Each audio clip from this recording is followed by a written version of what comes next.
Welcome back. Today, I've compiled some of the absolute worst, most disastrous Karen deaths ever caught on record, from a woman who literally tried to argue her way past safety barriers and too close to a tiger enclosure, to a stubborn homeowner who fired a trained electrician and thought she could fix the wiring herself after watching a single online video. It was October 4th, 2018, and Fantasy Kingdom theme park in Anaheim was running one of its biggest nights of the year. It was loud in the way that only a theme park at night can be, where parade music bleeds into crowd noise and everything becomes one continuous wall of sound. Lainey Solvay was 41 years old. She worked at a small insurance office and had built her entire personality around inserting herself into moments that weren't hers. She treated every public space like a content opportunity, and every employee like a personal assistant. She was at the Halloween event with two friends, and from the moment they arrived, she had been difficult. Park announcements had been running on loop since the gates opened. The stilt performers stood roughly 8 feet off the ground, costumed and illuminated, navigating a narrow strip of pavement that demanded full concentration, especially through corner turns where the route tightened and the margin for error essentially disappeared. Lainey had positioned herself at the rope barrier with her phone out before the parade even started. When the first wave of performers passed without stopping for her specifically, she complained loudly that the entertainers were ignoring paying guests.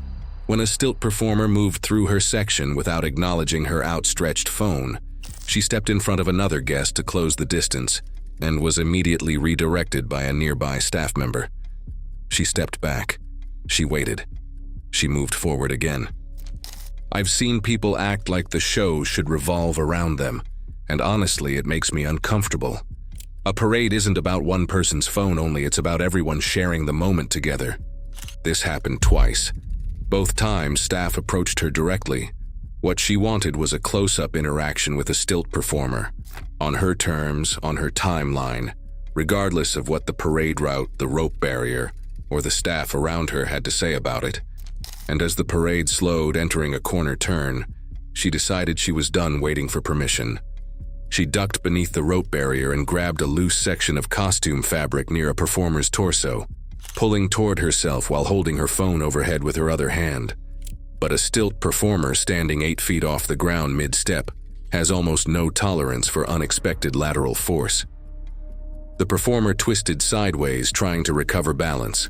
One stilt clipped the curb edge of the parade route, and during the fall, the metal stilt struck the side of Lainey's head. The impact knocked her straight backward onto the concrete.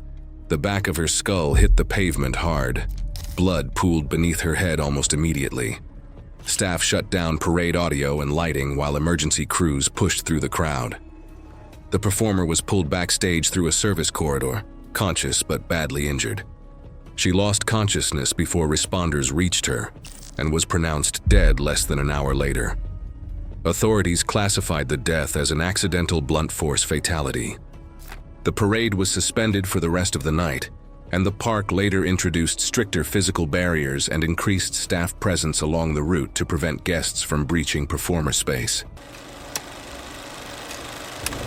It was March 8, 2017, outside downtown Buenos Aires, Argentina. A football match had ended early because of incoming storms, and heavy rain was already falling across the city. Camila Ferraro was 36 years old and worked as a private parking enforcement officer for a small traffic management company contracted to handle event parking around the city. She had lost 2 previous jobs because of repeated arguments with drivers and supervisors. Her cousin had helped secure her current position after the other terminations. She was competent at managing crowded vehicle areas during large events, but had a consistent pattern of escalating confrontations beyond what the situation required. The evening had already turned difficult before Camila became involved in anything. Flooding in one section of the road near the stadium entrance had compressed 4 lanes of post-match traffic into 2. Drivers were backed up across several intersections, leaning on horns and cutting between lanes in the rain. Visibility across the wet roadway had dropped significantly. Parking staff were spread thin, managing vehicle flow near the entrance barriers, while rain continued to worsen conditions around them. A car had stopped awkwardly near one of the entrance barriers after another vehicle clipped its side mirror in the congestion. The driver attempted to explain the situation to Camilla when she approached. She did not wait for the explanation. She accused him immediately of thinking the rules did not apply to him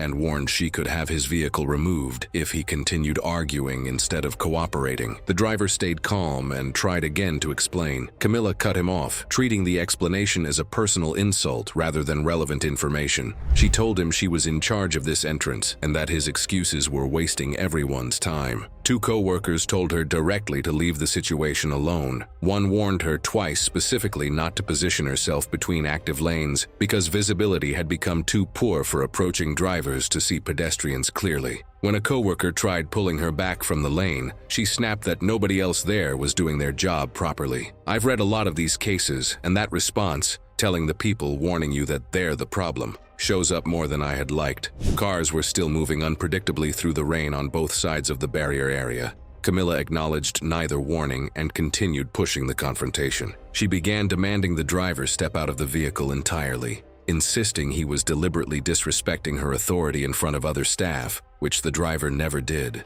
Angry and no longer focused on her surroundings, Camilla turned away from the vehicle and stepped backward into the adjacent active lane while still shouting over her shoulder toward the driver. An SUV moving through the rain and congestion in that lane never had enough distance to brake after she stepped backward into its path. The impact was enough.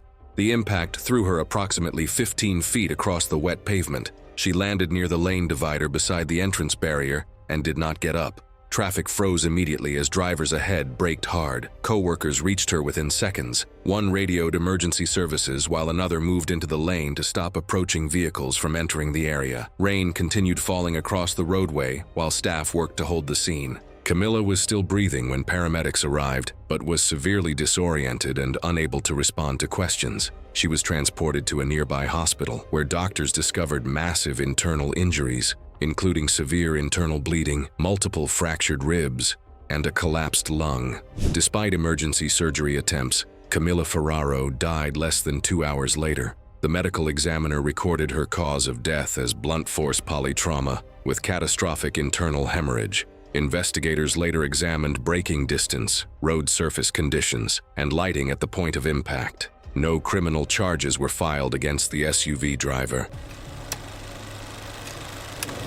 It was January 11, 2015, at a discount supermarket in Johannesburg. A slow afternoon and a single empty milk crate would combine into something horrifically stupid. She believes she's building evidence. The security cameras believe something else entirely. Let's just say the pickle aisle won't forget this afternoon, and neither will the glass jars. Mireya was 42 years old and had been fired from this exact supermarket chain 6 months earlier for what the termination letter called aggressive behavior toward staff. She had spent the intervening months filming what she called safety inspection videos at every location in the province, building what she believed was a wrongful dismissal lawsuit. Her habit was to arrive mid-afternoon when stores were slowest, phone mounted to a handheld stabilizer, narrating every spill, every unmarked step, every stacked box she claimed was a violation. She had no legal training. She had no representation. What she had was time, a phone with storage to spare, and a belief that proving negligence meant documenting it herself. It's absurd to imagine that she genuinely believed she was building a case. And knowing Karen's, somewhere along the way, the case became about her performance. When she spotted the single crate near a stocking cart, she likely saw an opportunity. Videos of people attempting reckless balancing stunts for attention had been spreading across social media, and Mireya seemed convinced she could turn the idea into evidence for her case. Mireya dragged multiple crates into the center of the aisle herself. She began stacking, balancing on one foot, loudly explaining that she was proving how unsafe these stores are by demonstrating a hazard the manager had allegedly ignored. The assistant manager approached her twice. On the second time, he told her the crates could rotate under pressure, that the plastic bases were not designed to stack unevenly on polished concrete. Mireya shouted back loud enough for nearby shoppers to turn their heads. She demanded someone bring her a stable crate. A few customers started recording on their own phones. She did not stop. Instead, she seemed to feed on the attention according to witnesses. The phone lenses aimed her way, the muttering crowd, the teenage stock boy who had frozen mid-aisle with a mop bucket. She planted her feet wider, adjusted her grip on the stabilizer, and began a fresh monologue directed at the assistant managers retreating back. She gestured broadly with her free hand, nearly clipping a hanging sign. Someone in the back laughed nervously. Another shopper, an elderly woman with a full cart, turned around and walked the other way. Mireya noticed the woman leaving and must have interpreted it as validation. She took a deliberate step onto the lowest crate, testing it with her toe. The plastic creaked but held. She smiled.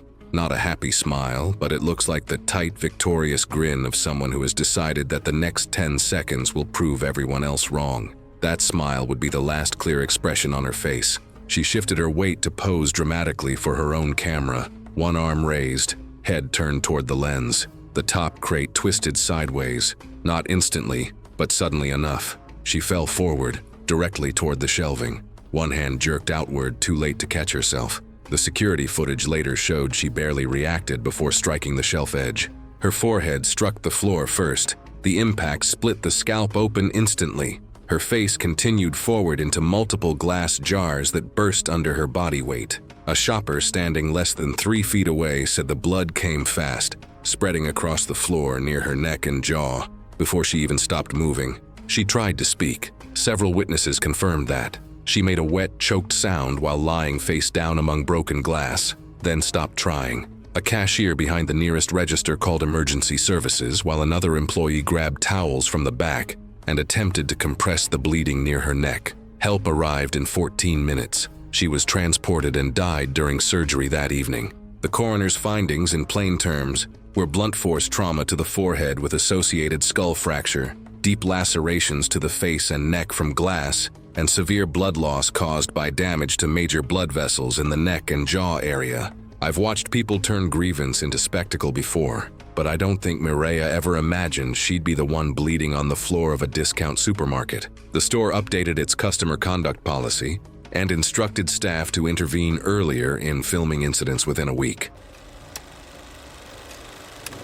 It was March 4th, 2022, at a mid-sized leather processing facility on the industrial outskirts of Milan, Italy, a building where the air is chemically dense before you reach the door and where the distance between a marked barrier and something irreversible is measured in inches. Chiara Benet was 35 and based in London, running a lifestyle content account built around organic products and what she called intentional living. Her following sat near 4,000. Her reputation among business owners was a documented pattern, arriving unannounced, filming without consent, threatening condemnation unless given free access or product. Based on her online footprint, she had likely identified this tannery through a supplier tag on a luxury brand's post and traveled to Milan for a stated content series on European manufacturing. She arrived without an appointment. The security gate held her. A staff member explained in Italian and broken English that entry required prior authorization and a signed liability waiver. She filmed the exchange and posted it before clearing the entrance. A junior employee without the authority to formally deny her eventually let her through to prevent the confrontation from worsening in view of the gate and against internal site protocol requiring escorted visitor denial enforcement. Chiara had been on the processing floor under 8 minutes when a supervisor attempted to redirect her from the VAT-level walkway. She stepped around him and ducked under a safety chain at waist height. 2 workers followed her up the grating stairs, one calling for the floor supervisor by radio. She was still filming and narrating into her phone when her left foot landed on a section of grating saturated with chemical runoff and industrial wash water that had pooled unevenly across the mesh surface. The slip gave no warning. Her foot lost traction on the wet, residue-slick platform surface, and she stumbled forward in a sudden, uncontrolled step, her upper body pitching down as her core tried to compensate for the abrupt shift in balance. Her hands came up almost immediately in an instinctive reflex to stabilize herself, but the movement was slightly mistimed, and her fingers only brushed the railing without establishing a firm grip. Her forward momentum increased over the next fraction of a second as her trailing foot failed to recover under her center of mass, effectively removing any remaining base of support. She made brief, partial contact with the platform lip, not enough to arrest or redirect her motion, and that momentary impact only altered her trajectory slightly rather than stopping it. The railing,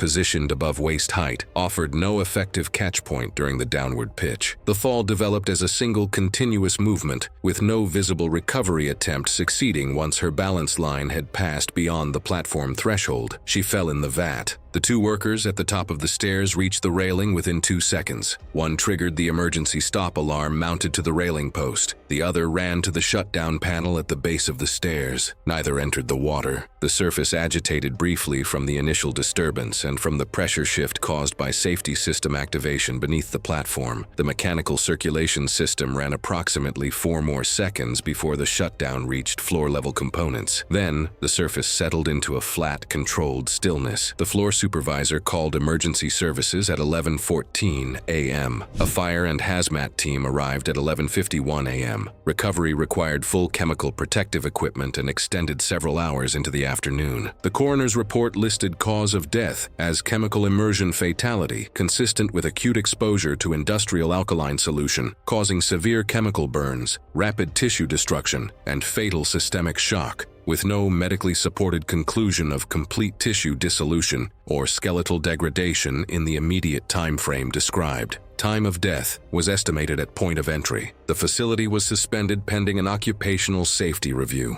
No criminal charges were filed against staff. 2 workers took extended leave. The junior employee who allowed her entry resigned within the week.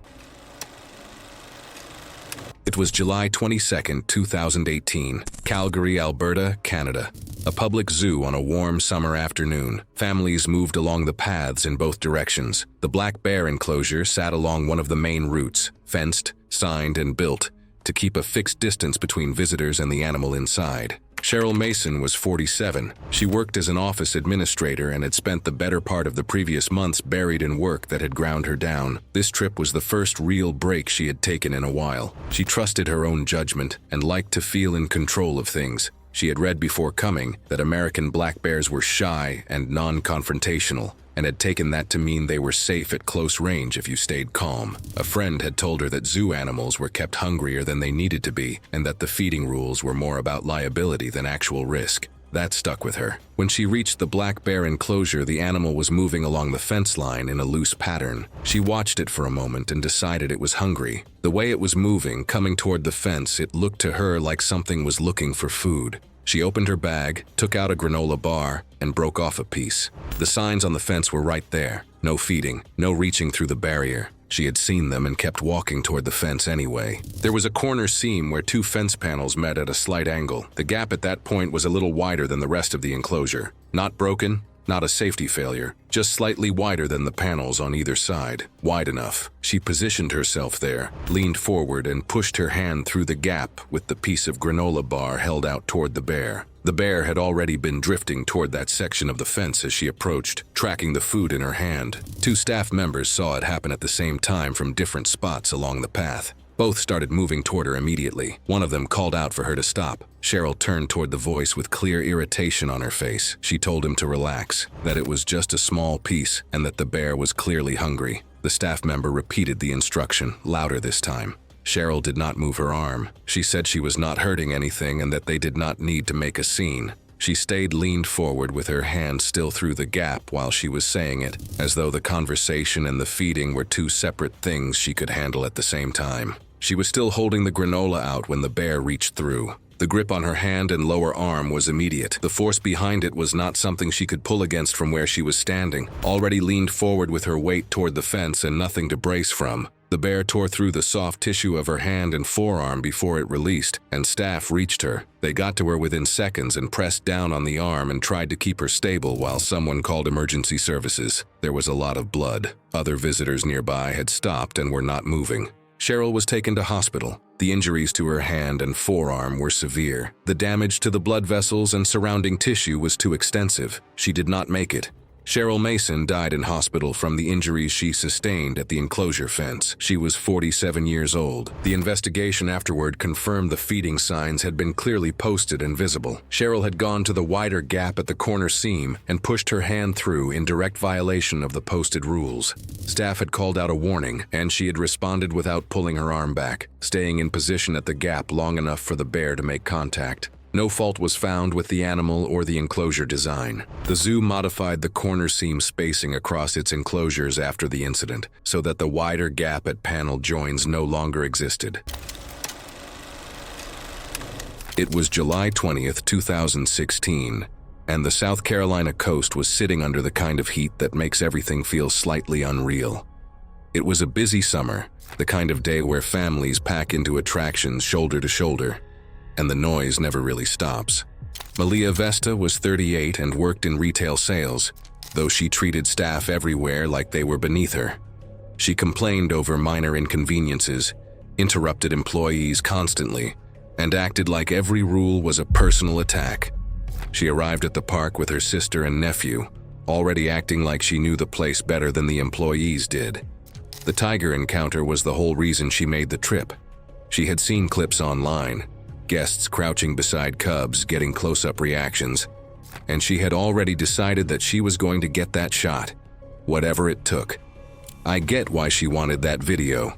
We all chase that one photo or clip that feels worth our trip, but sometimes chasing the perfect shot makes you forget what you're really stepping into. The safari section was a small walk-through annex attached to the main park, a fenced area with a cub interaction pen, a juvenile holding lane, and a narrow corridor used to move older cats between enclosures. Before entry, staff gave a mandatory safety briefing. Malia interrupted it twice. The first time to ask why the rules were so strict if the animals were supposedly trained. The second time to tell her sister, loudly enough for the whole group to hear. Tucked inside Malia's jacket pocket the entire time was an open strip of beef jerky she had carried in deliberately. Inside the enclosure, she filmed non-stop, mocking safety barriers and staff. When a juvenile tiger began pacing near her fence, drawn by the scent in her pocket, Malia took it as attention.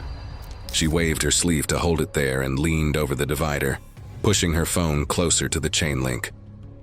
An employee told her to step back from the divider, but Malia just rolled her eyes, called him dramatic, and kept filming herself complaining about the staff while hanging over the fence. With her phone held overhead and her torso fully draped across the divider, she reached her jacket pocket toward the fencing, the beef jerky now close enough that the tiger reacted without hesitation. The animal lunged upward and slammed hard into the chain link. The force, combined with Malia's weight pressing down on the divider, shifted the upper support bar several inches out of alignment, briefly widening one of the chain link diamonds near the top edge into a larger gap. She lost her balance completely and fell backward. In that split second, with her upper body still close to the fence and the gap forced open by the impact, the tiger was able to push its snout partially through the distorted opening, clamping onto the side of her neck and shoulder before the fencing snapped back. Witnesses described violent impacts against the barrier as the animal pulled and shook her upper body against it. Her sister screamed and pulled her nephew away immediately, turning him so he wouldn't see the worst of it, while staff rushed in to clear the area. Employees struck the fence with poles, and the tiger was eventually forced back into the holding lane and secured. If only Malia had listened. If only she hadn't brought that beef jerky into the enclosure, maybe we'd see her today as a successful content creator. Emergency responders confirmed Malia died at the scene. The official cause of death was catastrophic neck trauma, airway destruction, and massive blood loss. Her sister and nephew were treated on site for shock and later gave statements to investigators before leaving the park that evening. The tiger was not euthanized. The attraction closed temporarily, while the fencing and divider systems were fully rebuilt and reinforced.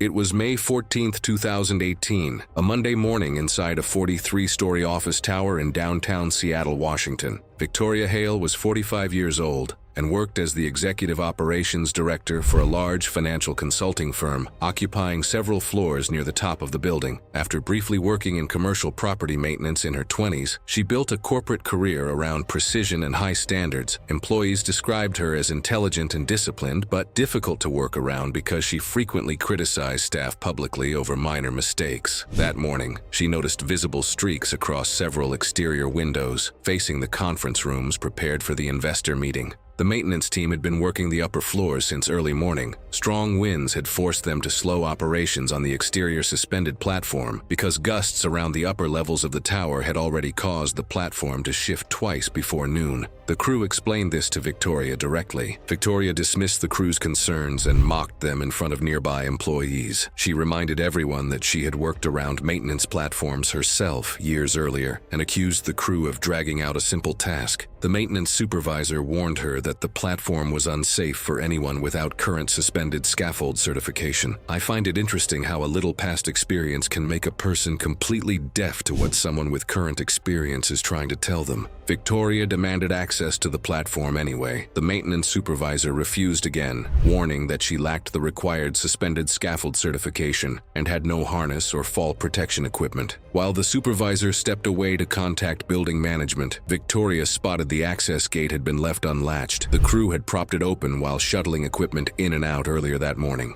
Without hesitating, she pushed through and stepped onto the suspended platform, more than 500 feet above street level, without authorization or safety equipment. Workers remained at the access controls inside, unsure whether to trigger an emergency recall of the platform with her already standing on it. The platform swayed as wind moved between the surrounding buildings. Victoria continued complaining loudly about streaks on the glass while workers watched from the access doorway. One employee told her not to lean past the side railing because gusts had already moved the platform unpredictably that morning. She barely responded. While pointing out a section of glass she claimed had been cleaned poorly, Victoria leaned outward past the railing to inspect the window more closely. A strong gust swept around the corner of the tower at almost the same moment and shifted the suspended platform sharply sideways. She lost her footing immediately. Victoria struck the railing while trying to catch herself, but the platform was still moving and the surface beneath her feet was wet. Workers inside the access area screamed. She went over the side of the railing before anyone could reach her. The fall was more than 500 feet onto the street-level plaza below. Emergency responders arrived within minutes and closed several surrounding blocks while investigators secured the exterior maintenance system. Victoria Hale was pronounced dead at the scene. The medical examiner recorded her cause of death as catastrophic polytrauma consistent with a high-elevation fall, including fatal traumatic brain injury, thoracic rupture, and massive internal hemorrhage caused by ground impact. Investigators later concluded that the maintenance crew had followed proper safety procedures throughout the morning and had warned Victoria repeatedly. No citations were issued against the maintenance company. The consulting firm's building access protocols were reviewed and updated following the incident. It was April 3rd, 2016. The fluorescent lights of an organic grocery store in Auckland hummed over damp produce and polished tile, and nothing about the afternoon suggested that a woman walking past the kombucha display would leave in a body bag. Bianca Valdez was 34, a part-time receptionist who had lost custody of her 6-year-old daughter 3 months earlier. Her ex-husband had moved in with a younger woman who shopped at this exact store every Tuesday. Bianca had been driving about 25 miles each week, filming herself at the same time, hoping to capture proof of an unstable environment for her ongoing custody battle. She arrived that day with her phone already recording. She had likely convinced herself that public scenes were her only remaining leverage. Kids smashing eggs in grocery stores had been spreading heavily across Facebook that year, and Bianca had started copying the format herself. I believe she wasn't trying to die, she was trying to be heard, but she had no legal training, no therapist, and no one telling her to stop in a way she could actually hear. Near the bulk bins, a teenage stock boy restacked glass bottles of kombucha on a low metal shelf with a cracked plastic corner guard that exposed part of the steel underneath. The floor had been mopped that morning but already showed greasy scuff marks. Bianca entered speaking loudly into her phone about overpriced organic garbage. She argued with a cashier over free samples. Then she grabbed 2 cartons of eggs from an open refrigerator and began smashing them on her own forehead, yolk dripping down her face while she yelled about rich people groceries. A customer at the deli counter stepped back. However, the woman she was targeting was nowhere to be found. Instead, the stock boy placed a yellow caution cone near the growing mess, while another employee moved toward the service desk to call the store manager. The staff asked her repeatedly to stop. Bianca screamed at the stock boy, telling him to clean it up because people are walking through it. She stepped backward while still ranting into her phone, her eyes not on the floor but on the camera. Her right heel slid on raw yolk just past the caution cone. The deli worker later told investigators she saw Bianca's feet shoot forward, as if the floor had been greased. The back of her skull struck the partially exposed steel edge of the kombucha display. The sound was flat and hard. Witnesses later described it as sounding like something heavy hitting concrete. Bianca collapsed immediately, and the side of her head clipped the tile floor as glass bottles burst around her head and shoulders. Her phone skidded partly beneath the shelf, still recording audio and fragments of movement. The video file later extracted from her phone showed her legs twitching twice, small, involuntary jerks, while blood mixed with egg yolk into a pink slurry spreading across the tile. A woman in line at Register 4 called emergency services immediately. Paramedics arrived roughly 10 minutes later and found severe cranial trauma with no meaningful responsiveness. She died shortly after transport. The coroner's findings, in plain terms, were a depressed skull fracture to the occipital region with catastrophic intracranial bleeding. Investigators also documented minor lacerations to the scalp and shoulders consistent with the shattered glass. Bianca's elderly mother arranged a modest funeral on a drizzling Tuesday, where only 4 people showed up: her brother, a cousin, and 2 co-workers who left immediately after the pastor finished, while her 6-year-old daughter stayed home with her father, who had legally barred her from attending for her own emotional safety. In my opinion, her ex-husband divorced her not because of the younger woman, but because Bianca weaponized every minor inconvenience into a battlefield, an exhausting, performative cruelty that no partner could endure. It was the most embarrassingly fitting end for someone who spent her life looking for enemies in every aisle and found only herself in the wreckage. It was April 14th, 2016. The cliffs of Moher had absorbed Atlantic wind for thousands of years, and on that Tuesday morning the gusts came in sustained, directional bursts that bent the gorse flat and sent paper cups skittering across the visitor center plaza. Loren Nunez, 29, had grown up in Albuquerque and started professionally as a freelance outdoor photographer before becoming a travel influencer. She framed herself as an explorer, pushing back against the sanitizing of wild places, and her audience rewarded it consistently. She had listed the cliffs of Moher as a target for over a year, specifically the sections beyond the barriers where the unobstructed cliff face could be captured without crowds. She traveled with professional camera equipment, planned arrival times around light conditions, and had researched the site's staffing patterns in advance. She had budgeted 2 full days on site. The upper shelf edges are composed of flagstone and shale, porous formations that accumulate biofilm under overcast, damp conditions, developing a thin algae layer that eliminates surface friction without appearing wet to the eye. On the morning of April 14th, the rock beyond the barriers had been wet since before dawn. Lauren left the designated path within 20 minutes of arriving.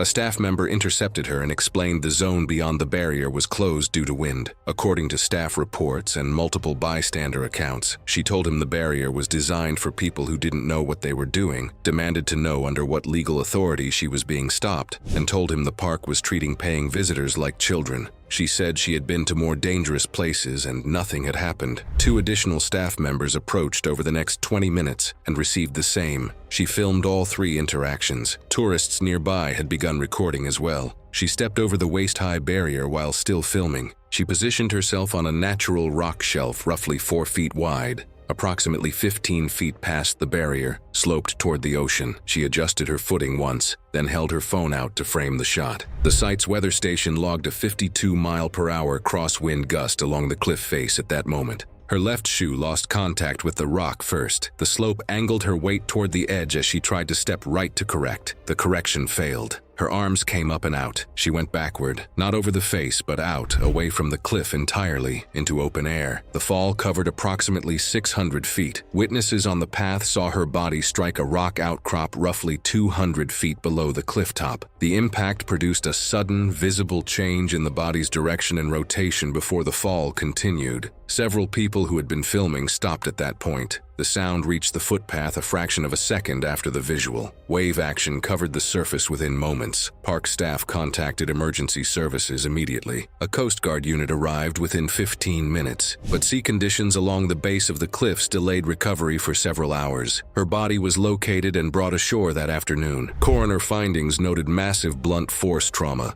consistent with high-velocity impact against rock, including catastrophic skeletal fractures and extensive organ rupture throughout the torso and cranial structure. Water entry occurred post-mortem. Cause of death was recorded as multiple traumatic injuries from a fall from height. Footage recorded by bystanders circulated on multiple platforms before removal. Among the clips preserved briefly was the one Loren filmed of herself crossing the barrier. It had uploaded automatically before the fall. The park expanded physical signage and reinforced barrier sections at several high-exposure overlooks in the months following. A local government discussion about criminal penalties for barrier violations was raised, but did not advance to legislation. Her account went private under family management not long after. It was May 2019, Manchester, England. A public parking lot outside a retail complex on a busy Saturday afternoon. There were people moving through the area in both directions. It was the kind of place where small disputes happened and usually came to nothing. Donna Hale was 39. She worked as an administrative assistant and had a pattern of using physical confrontation to settle minor disagreements. She had slapped her ex-husband during an argument. She had done the same to a co-worker and to a family member on separate occasions. None of those incidents had resulted in serious consequences for her. Physical confrontation, in her experience, was something people backed down from. It had always ended there. That afternoon, she had been circling the lot for several minutes looking for a space. When one opened up near the entrance, she moved toward it and began reversing in.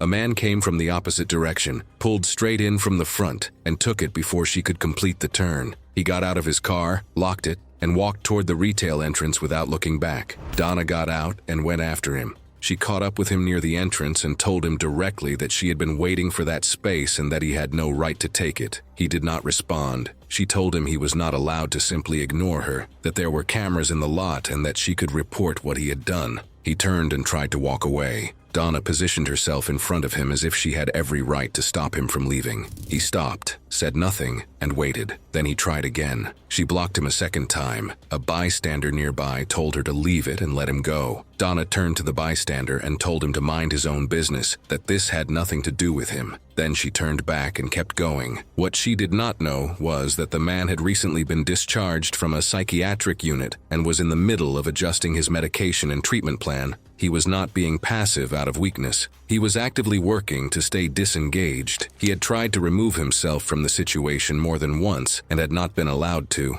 He stood still, said nothing, and kept his reaction contained for as long as he could manage it. On his third attempt to pass her, she slapped him across the face. The slap was the trigger. Whatever regulation he had been maintaining collapsed in that moment. The response came immediately, and it was a single strike, but it landed with a force Donna had not anticipated and had no frame of reference for. She had done this before, and nothing serious had happened. This was not that. She went backward fast, and her head hit the pavement hard. She lost consciousness on impact and did not recover it at the scene. Witnesses moved in immediately. Someone called emergency services and others stayed with Donna until paramedics arrived. She was transported to hospital and admitted directly to intensive care. She was placed on a ventilator. A neurosurgeon performed emergency surgery to relieve the pressure that had built up inside her skull from the impact. The surgery bought time, but it did not change the outcome. Donna did not respond in the days that followed. She remained in a coma. Her family stayed with her. She did not regain consciousness. Donna Hale died from a traumatic brain injury caused by the fall. She was 39 years old. The man remained at the scene after the incident. He did not attempt to leave. He was taken into custody and later charged. Court proceedings included a full psychiatric evaluation. Medical evidence presented during the trial established that his capacity for self-regulation had been significantly compromised at the time of the incident as a direct result of his psychiatric condition and the disruption to his ongoing treatment. The jury accepted the evidence. The charge was reduced to manslaughter. He was not sentenced to a custodial term. A hospital order was imposed requiring him to remain under psychiatric supervision and continue treatment. It was June 23, 2016. And Boardwalk Adventure Pier in Galveston, Texas was running at the kind of pace that only a packed summer festival weekend produces. The Gulf air was thick and humid, the smell of fried food and salt water cutting through everything, the midway noise constant, ride mechanisms, crowd chatter, music bleeding from every direction. Kyla Penn was 36 years old. She worked in medical billing and had built a personality around navigating systems to get the outcome she wanted. Precise and impatient, she treated service staff like obstacles instead of people. By the time her group reached the spinning dark ride, she had already spent the afternoon loudly complaining about the wait times. The ride exited into a shared snack and control platform, a restricted area with dispatch controls, refrigeration, soft-serve machines, electrical cabinets, and emergency stop systems. Employees-only signs marked the side entrance, and a gate clearly separated it from the public, a boundary every other guest respected. Kyla looked at the line in front of the public counter, looked at the side gate, and pushed through it. She moved through the restricted area with the kind of confidence that comes from facing no real consequences for a long time. Staff initially assumed she was connected to maintenance because she entered without hesitation. When a worker realized she was a guest and told her directly to return to the public side, Kyla told him the line was unreasonable, that the service was too slow, and that she was getting what she had already paid for. She turned back toward the counter and reached across the service area toward a display on the far side. It's one of those moments where I just shake my head. Every time I run into something like this, someone cutting a line, it's not just about impatience. It's about acting like the rules don't matter.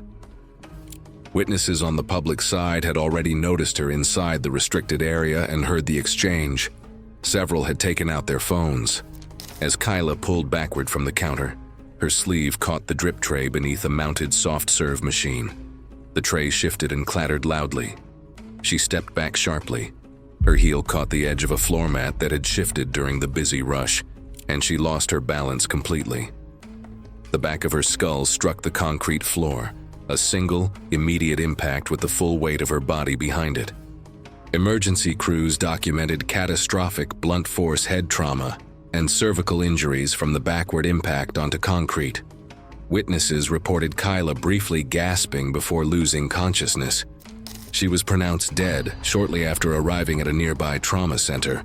Security footage captured everything: Kyla bypassing the marked gate, the confrontation, the sleeve catching the drip tray, and the fall.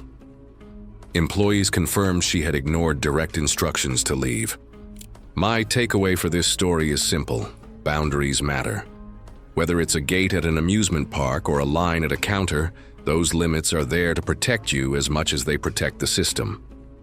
The snack and ride control area was temporarily shut down for investigation, with the pier adding stricter gate controls and staff enforcement in the weeks that followed. It was the night of September 8, 2017, at a privately owned wrestling and training complex outside Tampa, Florida. The facility operated as both a wrestling school and a small live event venue hosting regional events throughout the year. Maylin Carter was 46 years old and worked as the complex's operations manager. Her role covered scheduling, logistics, and event coordination. In practice, she involved herself in departments well outside her authority and reminded staff regularly that she ran the building. She had a known history of publicly confronting workers and embarrassing employees in front of trainees and guests. Her largest ongoing conflict was with Malik Carter, a 32-year-old heavyweight wrestler who stood 6'6" and weighed nearly 300 pounds. Trainers and production staff consistently described him as calm and cooperative. Maylin repeatedly flagged him as a disciplinary concern, despite no documented history of problems. Earlier that year, she had interrupted a training seminar to accuse him of damaging venue equipment in front of staff and visiting trainees. Security footage later confirmed another wrestler had caused the damage. She never acknowledged it. The facility was preparing for a regional event that evening. Steel cage panels, suspended lighting trusses, and temporary overhead support systems had been set up around the arena floor. Several setup lanes had been marked restricted because sections of the overhead truss were only temporarily stabilized, while technicians installed locking pins and secondary safety cables. The work was not finished. Production coordinators had authorized Malik to transport several weighted steel braces through one of the restricted lanes using a heavy rolling equipment cart. Multiple staff members were aware of the authorization. Maylin spotted him entering the restricted area and confronted him immediately in front of nearby crew and trainees. Production staff explained the transport had been cleared. She kept moving toward the restricted zone anyway. Several workers warned her not to enter because rigging crews were still adjusting suspended lighting structures overhead, and loose cables ran across sections of the unfinished floor. Malik told her to step back. She grabbed the cart herself and shoved it forward beneath the unfinished truss. She didn't ignore one warning. She ignored everyone in that room. I've read a lot of these cases. What happens next is what they never saw coming. One of the wheels rolled over a loose floor cable and jerked sharply sideways. Several heavy steel braces shifted inside the cart, and one slammed into a temporary stabilization support holding the suspended truss assembly overhead. The impact jolted the partially suspended structure. Workers heard loud metallic cracking as sections of the truss shifted unevenly above the arena floor. Crew members shouted to clear the lane. Malik pulled two trainees back seconds before debris crashed onto the concrete beside them. Part of the lighting truss collapsed directly where Mei Lin was standing. Heavy rigging and mounted equipment struck her and pinned her beneath the debris near the ring platform. Venue paramedics reached her within minutes. Firefighters cut apart collapsed rigging sections to free her. She was transported by ambulance to a nearby trauma center in critical condition and died several hours later. The medical examiner recorded her cause of death as severe crush injuries and hemorrhagic shock resulting from the collapse of overhead rigging equipment. Investigators concluded the fatal collapse occurred after unauthorized entry into an active restricted rigging zone during ongoing overhead assembly work. The truss had not yet been fully secured at the time of the incident. The facility suspended live event operations while safety procedures and restricted area protocols were reviewed. It was December 22, 2014, inside a crowded shopping mall in Kuala Lumpur. The doom didn't arrive with a crash. It arrived with a phone clip attached to a waistband, a woman stretching her arms forward on a 3-inch rail, and horrified witnesses. Veda Solna was 31 years old and had been filming herself at elevated locations for 8 months, posting the results to a motivational channel with a modest following. Now, before we go further, I think it's worth noting that her twin sister had jumped from a parking garage 6 months earlier after a public breakdown. I think that this incident prompted Veda to develop a habit of standing on ledges, leaning over railings and describing her pulse rate for the camera, which didn't make sense at first, until other people explained it. Family members and friends said that her real audience was her mother, who became distant to her after her sister's death. I think what drove Veda wasn't recklessness, but a specific kind of grief that had no outlet except performance. That afternoon, Veda told a stall vendor she was looking for a spot with good foot traffic. She added that the mall's security was overbearing and useless. She argued with a kiosk worker who told her to be careful, accusing them of policing creativity and refusing to move aside. The security guard first noticed her lying across an escalator handrail near the food court, her torso draped over the moving belt, while her phone filmed from a selfie stick. People who saw it immediately recognized the stunt, a planking challenge. The guard approached and told her to stop. She demanded to know if he had a license to harass paying customers. She sat up, laughed loud enough for nearby shoppers to turn their heads. She informed him that she had every right to film wherever she wanted, and announced she would do a more difficult balancing stunt on the upper railing instead. When another shopper told her she was endangering people, she snapped back that concern isn't authority, and told them to stop interfering. He followed her to the 4th floor atrium walkway while radioing for another guard to respond. She climbed onto the polished steel rail, feet first, then shifted onto her stomach with her arms extended forward. The phone was tucked into her waistband, lens facing out. The atrium dropped 4 stories to a holiday display below.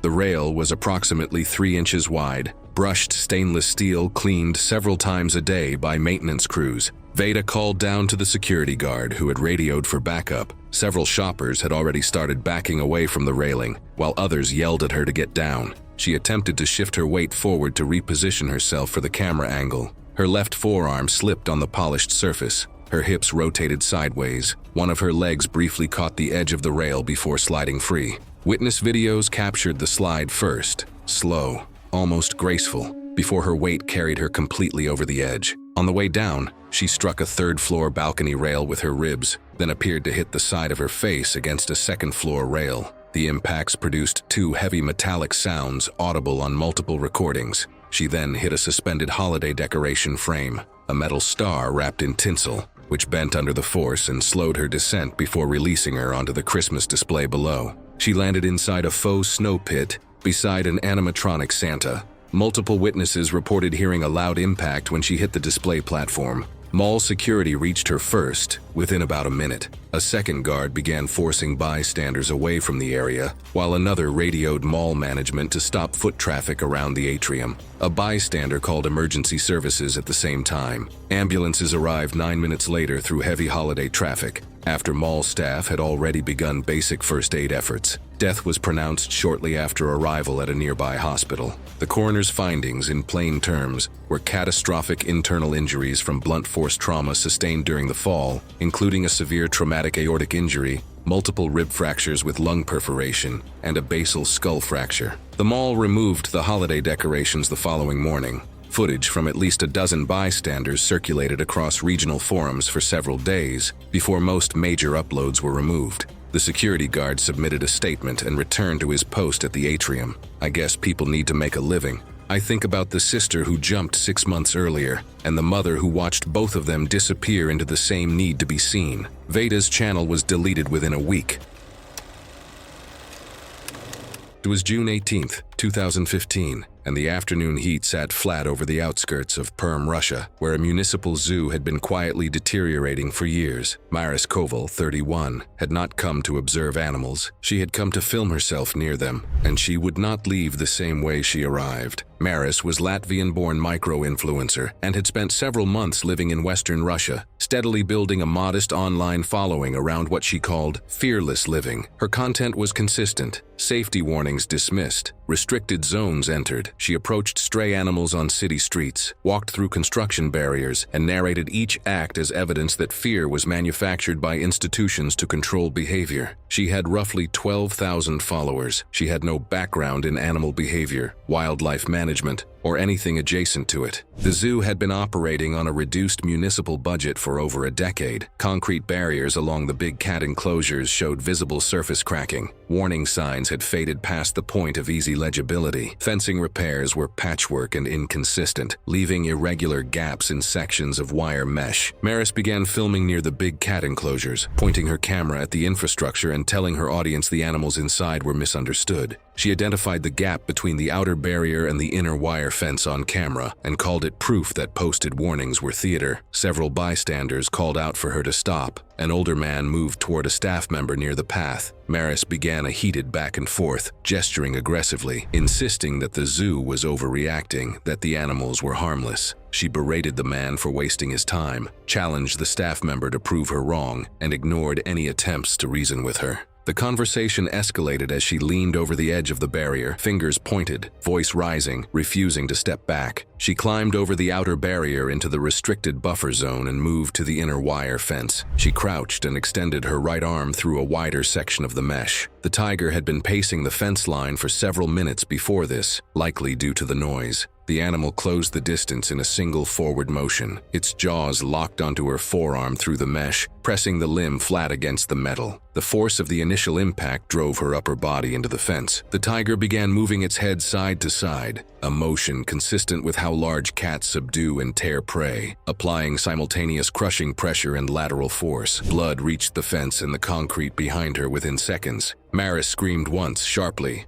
and then her voice dropped off. The tiger did not reposition. It held the grip and continued the tearing motion, the mesh pressing into the wound site as the arm was worked against the barrier. Witnesses remained outside the buffer zone. No civilian intervention was possible given the arm's position through the fence. A zoo employee activated the emergency alarm, while another retrieved a high-pressure hose used for enclosure cleaning. Sustained water directed at the tiger's head and shoulders caused the animal to release and move several feet back into the enclosure. Maris collapsed against the fence. Staff contacted emergency services immediately, but blood loss was not controllable in the field. They could only pronounce her dead at the scene. The coroner identified the cause of death as traumatic hemorrhagic shock resulting from severe crush and avulsion injuries to the right arm, compounded by blunt force chest trauma. No intact soft tissue structures remained in the affected limb. In the months following, local animal welfare organizations renewed calls for updated infrastructure at aging public facilities, not because the enclosure had failed, but because the buffer zone had been designed for people who observed its boundaries.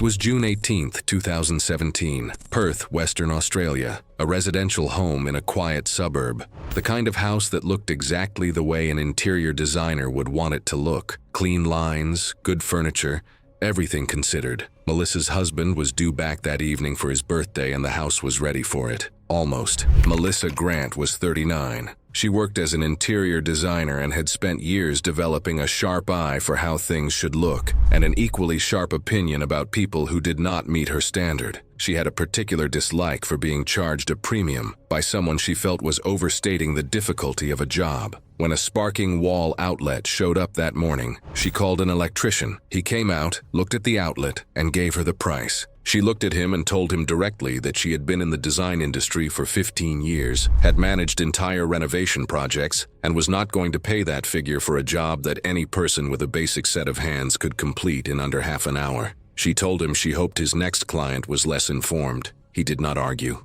He picked up his bag and left. She closed the door and went to find her phone. She watched 2 videos. The first one walked through the correct process. Turn off the breaker, test the circuit, confirm no live current before touching anything. It was clear and thorough, and it made the job look like it required more steps than she had time for. The second video was shorter. The person in it went straight to the faceplate, pulled it off, and worked quickly without any of the preliminary checks. That was the version she needed. She noticed the setup in the second video was not identical to hers, but decided that was a cosmetic difference and not something that changed the fundamentals. The extra steps in the first video felt unnecessary for what she saw as a simple job. She had just sent away a qualified electrician, so she chose the second video. She did not go to the breaker box. She turned off the wall switch and moved on. She had watched someone do this without isolating the breaker, and it had looked fine. She removed the faceplate and exposed the wiring. Everything looked manageable. She worked through the steps with confidence, handling the wiring the way the second video had shown.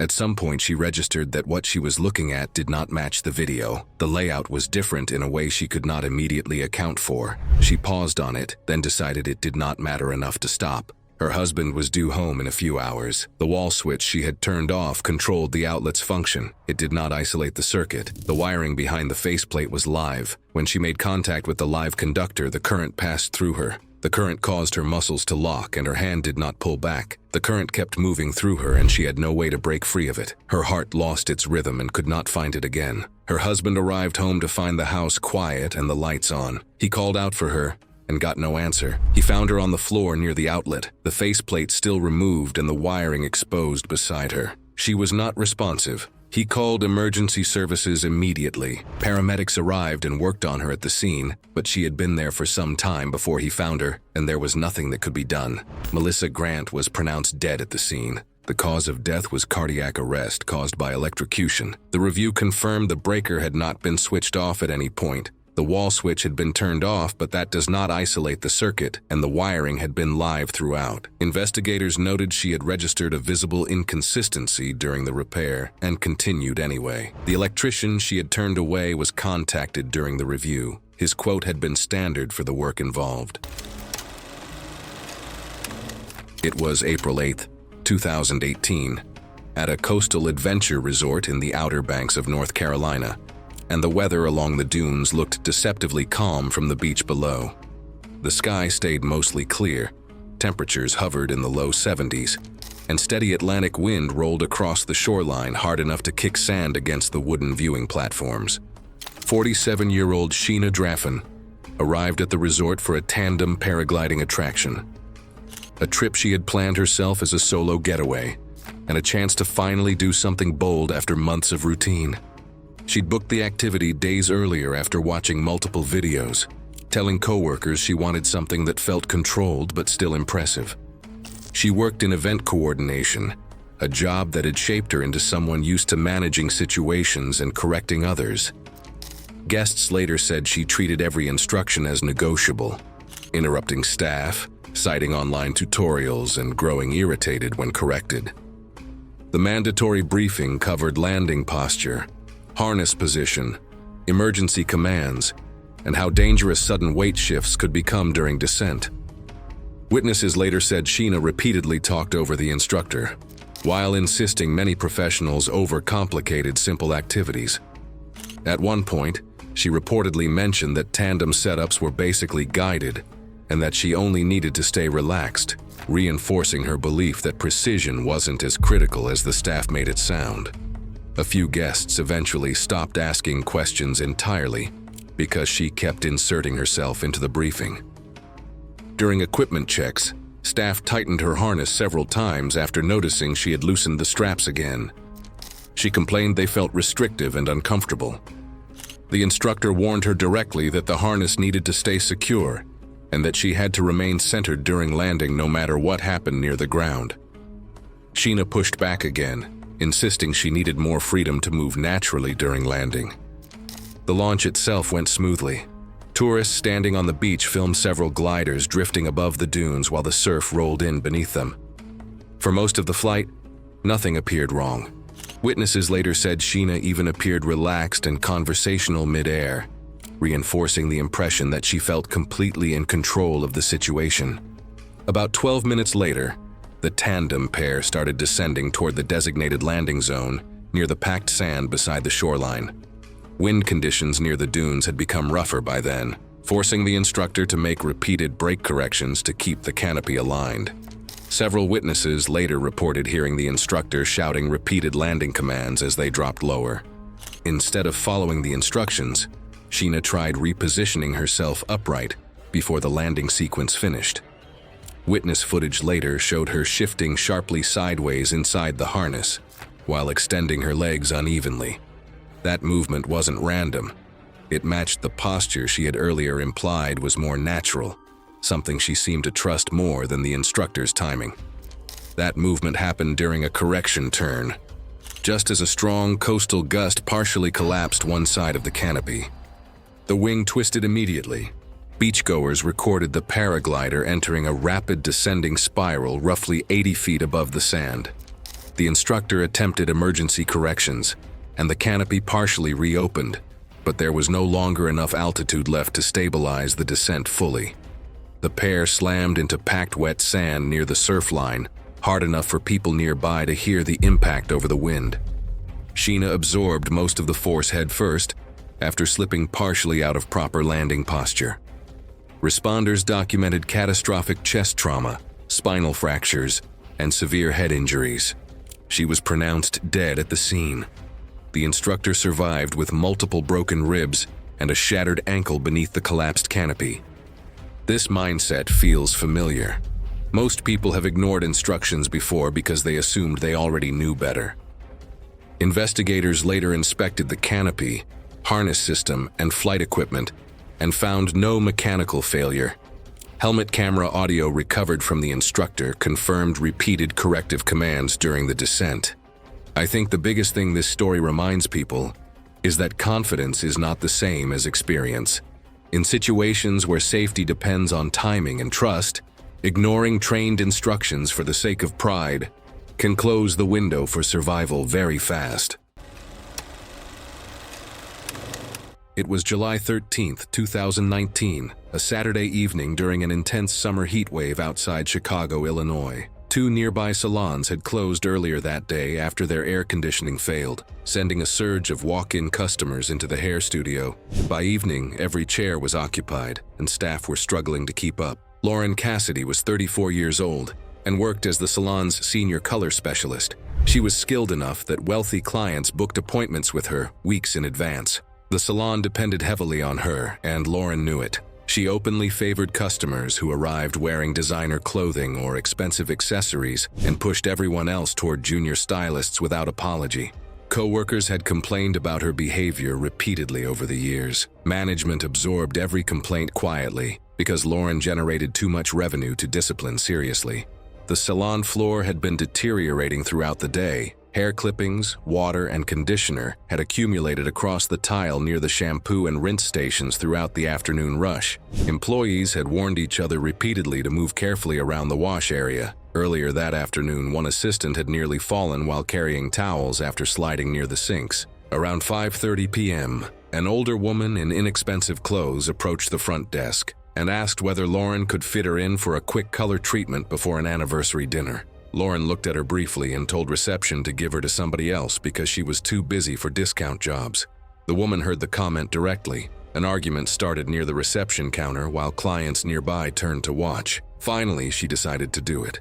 She grabbed the nearest rolling color cart and shoved it hard across the salon floor toward another styling station while continuing to complain. The cart was fully loaded with bleach containers, spray bottles, mixing bowls, and metal styling tools. Several employees told her immediately to slow down because the area near the wash stations had become wet again after a rinse appointment minutes earlier.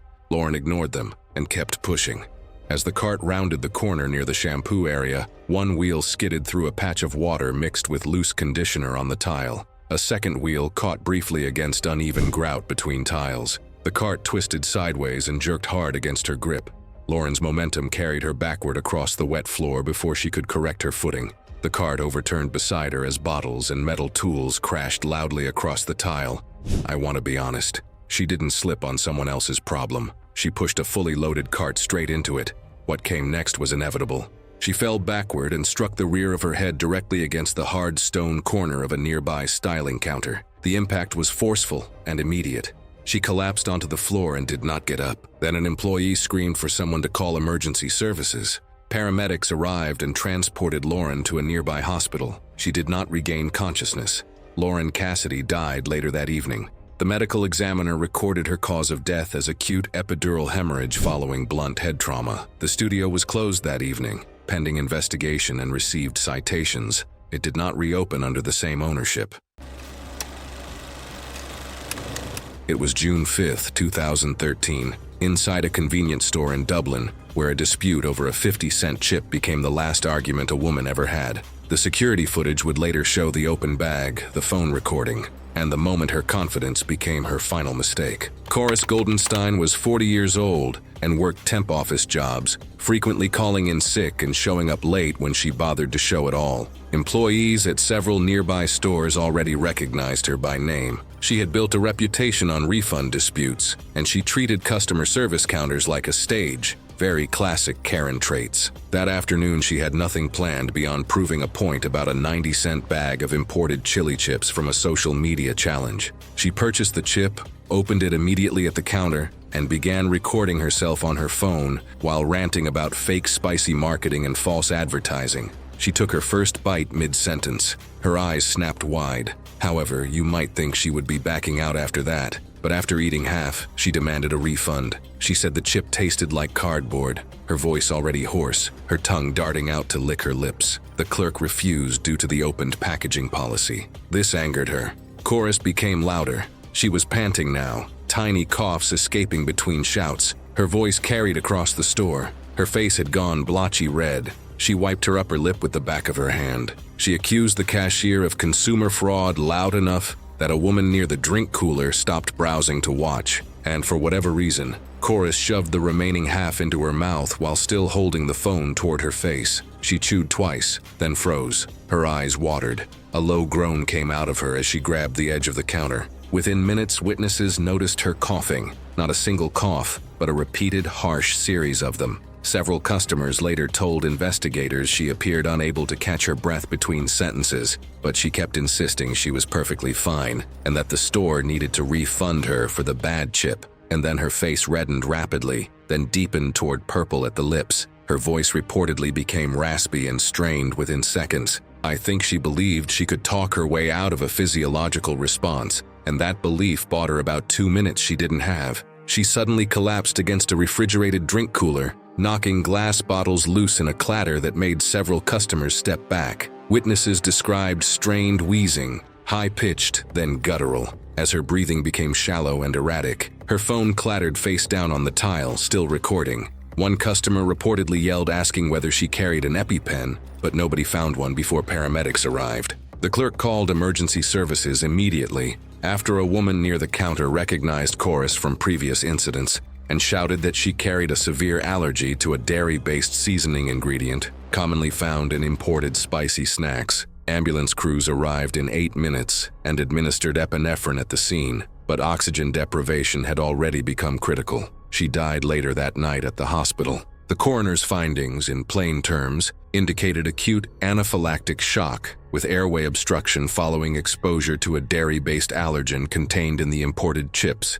resulting in cerebral hypoxia. Her airway had swollen nearly closed before paramedics arrived. No alcohol or other substances were detected. Her relatives later told investigators that Chorus had deliberately hidden the severity of her allergy from most people she dated or socialized with because she hated being treated as fragile, and the cashier who recognized her condition only knew because of a previous incident involving spicy instant noodles months earlier. Here's what sticks with me. She was 40 years old, had a known severe allergy, and still chose to shove an unknown spicy chip into her mouth while recording a rant. In my opinion, natural selection doesn't always come for the young. Sometimes it waits for someone stubborn enough to film their own final mistake. It was September 3, 2017. By late afternoon, a roadside gas station in Shenzhen, China had become the site of a medical emergency that began over a returned bag of crackers. Lena Odenkirk was 32. Originally from suburban Ohio, was an American lifestyle influencer living in Shenzhen on a work visa she had long since repurposed. She had spent 6 years in retail before leaving, cashier and floor supervisor positions that left her deeply familiar with store policy. That background became the premise of an online content channel where she filmed disputes with business staff, narrated confrontations directly to her camera, and positioned herself as a consumer advocate. That afternoon, Lena stopped to refuel and picked up a bag of imported crackers from the station's interior convenience counter. She either threw away or consumed most of the contents before returning to the register and requesting a refund, citing the product as stale. The cashier declined, pointing to a no-return policy on opened food items posted behind the counter. That was the start of it. Within 2 minutes of the refusal, Lena was already filming. She narrated the interaction to her phone's camera, raised her voice, and knocked items from a nearby rack. Staff called a supervisor. She moved outside, planted herself in front of a vehicle at the pump lane, and blocked it until drivers honked. She returned inside moments later. The supervisor had not yet arrived. 2 customers and a delivery driver were present in the shop. The cashier had not moved from behind the counter. Lena approached the display case and struck its side panel with the base of her palm. Once, then again. Witnesses said she hit the same location 3 to 4 more times without pausing. On the 4th or 5th blow, the glass fractured along the lower edge seam. The panel did not shatter outward. It collapsed inward in large, uneven pieces, suggesting it was not a standard tempered panel. Her right arm followed through the motion before she could stop it. A jagged edge of broken glass sliced across the underside of her right forearm at the wrist. The cut penetrated deeply, severing the radial artery and likely damaging adjacent vascular structures, tearing through surrounding soft tissue down to the bone. She recoiled through the frame, jerking backward as the edge cut further. Blood followed immediately, gushing from the wound and smearing darkly across the broken glass, dripping onto her clothes and the concrete beneath her. She fell down to the ground near the entrance, sliding slightly as arterial blood pulsed violently with each heartbeat, spreading rapidly across the floor. The cashier screamed sharply, while a nearby customer ran to his car and returned with a towel, pressing it firmly against the wound in an attempt to staunch the flow. Instead of accepting assistance, Lena resisted, repeatedly pulling her arm away and preventing sustained pressure from being applied, continuing her tirade in high-pitched, incoherent shouting. The bleeding did not slow within several minutes of the injury. Her movements slowed, her shouts lost coherence, and she stopped responding entirely, slumping further to the ground. Paramedics arrived approximately 11 minutes later, following a call from one of the motorists. Resuscitation efforts were initiated immediately on scene, including chest compressions and attempts to control the hemorrhage, but the extent of the trauma made revival impossible. After several minutes, resuscitation was discontinued. Lena Odenkirk was pronounced dead. Cause of death was acute hemorrhagic shock resulting from traumatic laceration of the radial artery and adjacent structures of the right wrist. Lena's online accounts went inactive within days of the incident. Several weeks later, a family member posted a short public message asking that her account will shortly be deleted. No criminal charges were filed against station staff. The case was officially closed as an accidental death.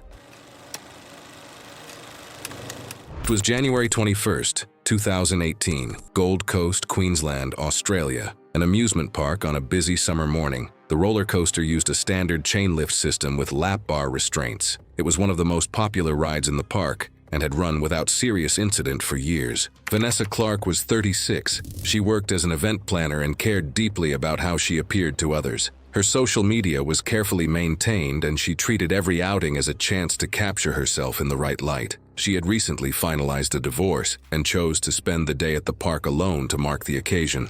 She arrived expecting everything to go exactly as she had planned.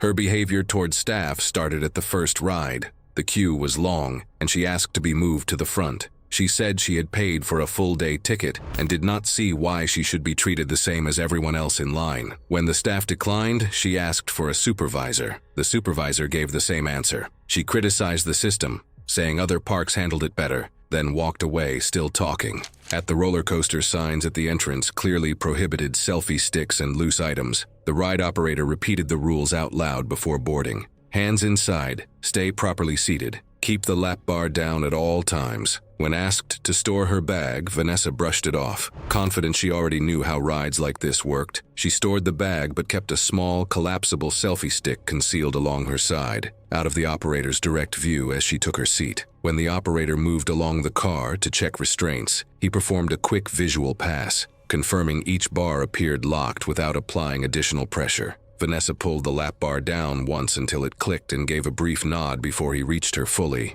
The bar sat lower than ideal, leaving space between it and her thighs, but it appeared secured at a glance. A tighter position would have restricted her movement, so she left it as it was, and the operator continued down the row. She treated the instructions as unnecessary and focused on getting the photo. As the coaster climbed the chain lift hill, she pulled out the selfie stick and extended it. She leaned forward over her knees and lifted her hips off the seat to frame the shot. As her hips rose, her thighs slid backward and down along the seat, creating clearance beneath the lap bar until it was no longer making contact with her legs. The bar stayed in position. Her body had moved away from it. She was no longer secured by the restraint. She braced against the footrest and pushed forward, shifting her center of mass toward the front of the car as the train approached the crest.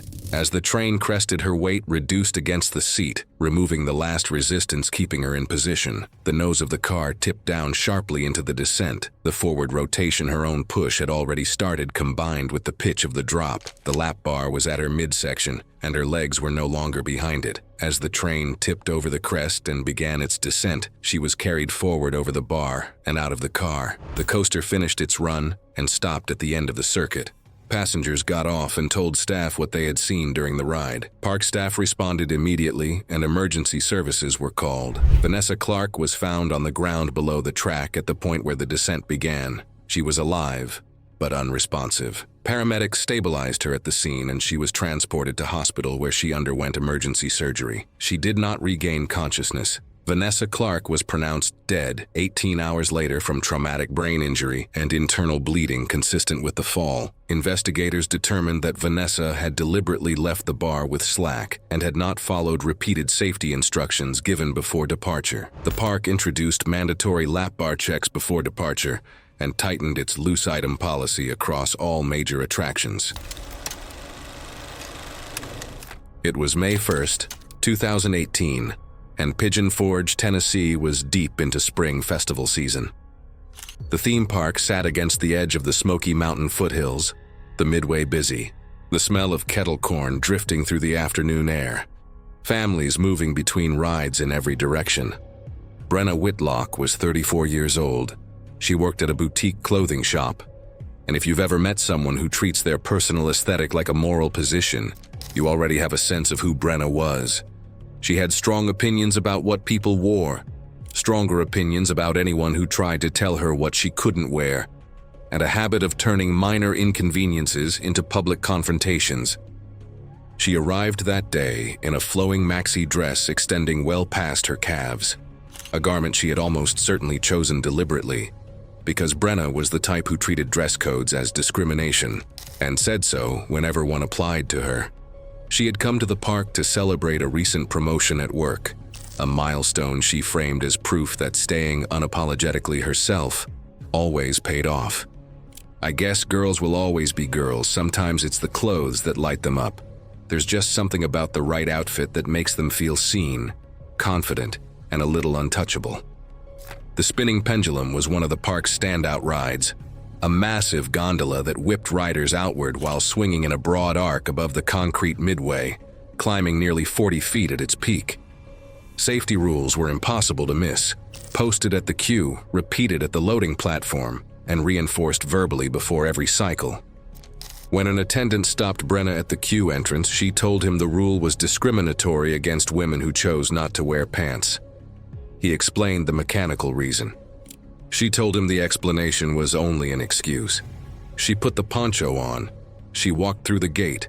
She sat down inside the restraint, and the moment the attendant's back was turned, she worked the poncho off and tucked the loose sections of her dress beneath her legs, just enough to pass a glance, not enough to actually secure the fabric against the mechanics of a high-speed spinning ride. Nearby riders noticed loose material hanging below the edge of her seat. Nobody flagged it in time. Midway through a rapid rotation, a strip of her dress slipped into a narrow gap between the seat and the restraint arm, a pinch point where moving metal met. As the gondola reversed, the fabric fed deeper, catching on a bolt and anchoring to the ride. When the pendulum swung back, her body moved, but the trapped fabric didn't. The dress tightened across her lap, pulling against the harness. The opposing forces twisted her pelvis while her upper body stayed pinned, torquing her spine instead of just throwing her sideways. As the ride slowed, the tension never released. Each swing yanked her lower body toward the anchor point, slamming her leg into a divider and her torso into the restraint. What started as a snag became sustained spinal torque. Riders screamed for operators to stop. An emergency stop was triggered, but the pendulum needed several swings to slow, each worsening it. Fire crews cut away sections of fabric before removing her from the platform. She lost consciousness during transport and was pronounced dead later that evening. Investigators confirmed severe pelvic fractures, spinal trauma, and internal bleeding consistent with prolonged torsional force, combined with repeated side impact loading during the slowdown phase, rather than a single sudden break. The ride was shut down immediately following the incident and remained closed through the investigation. What I learned from Brenna's story is how pride can sometimes blind us to practical realities. Brenna believed she was standing up against unfair rules, but in the process, she overlooked the reason those rules existed.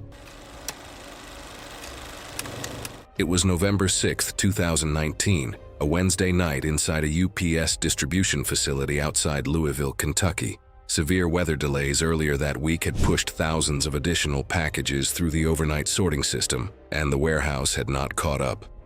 Rachel Donovan was 38 years old and worked as a shift coordinator at the facility.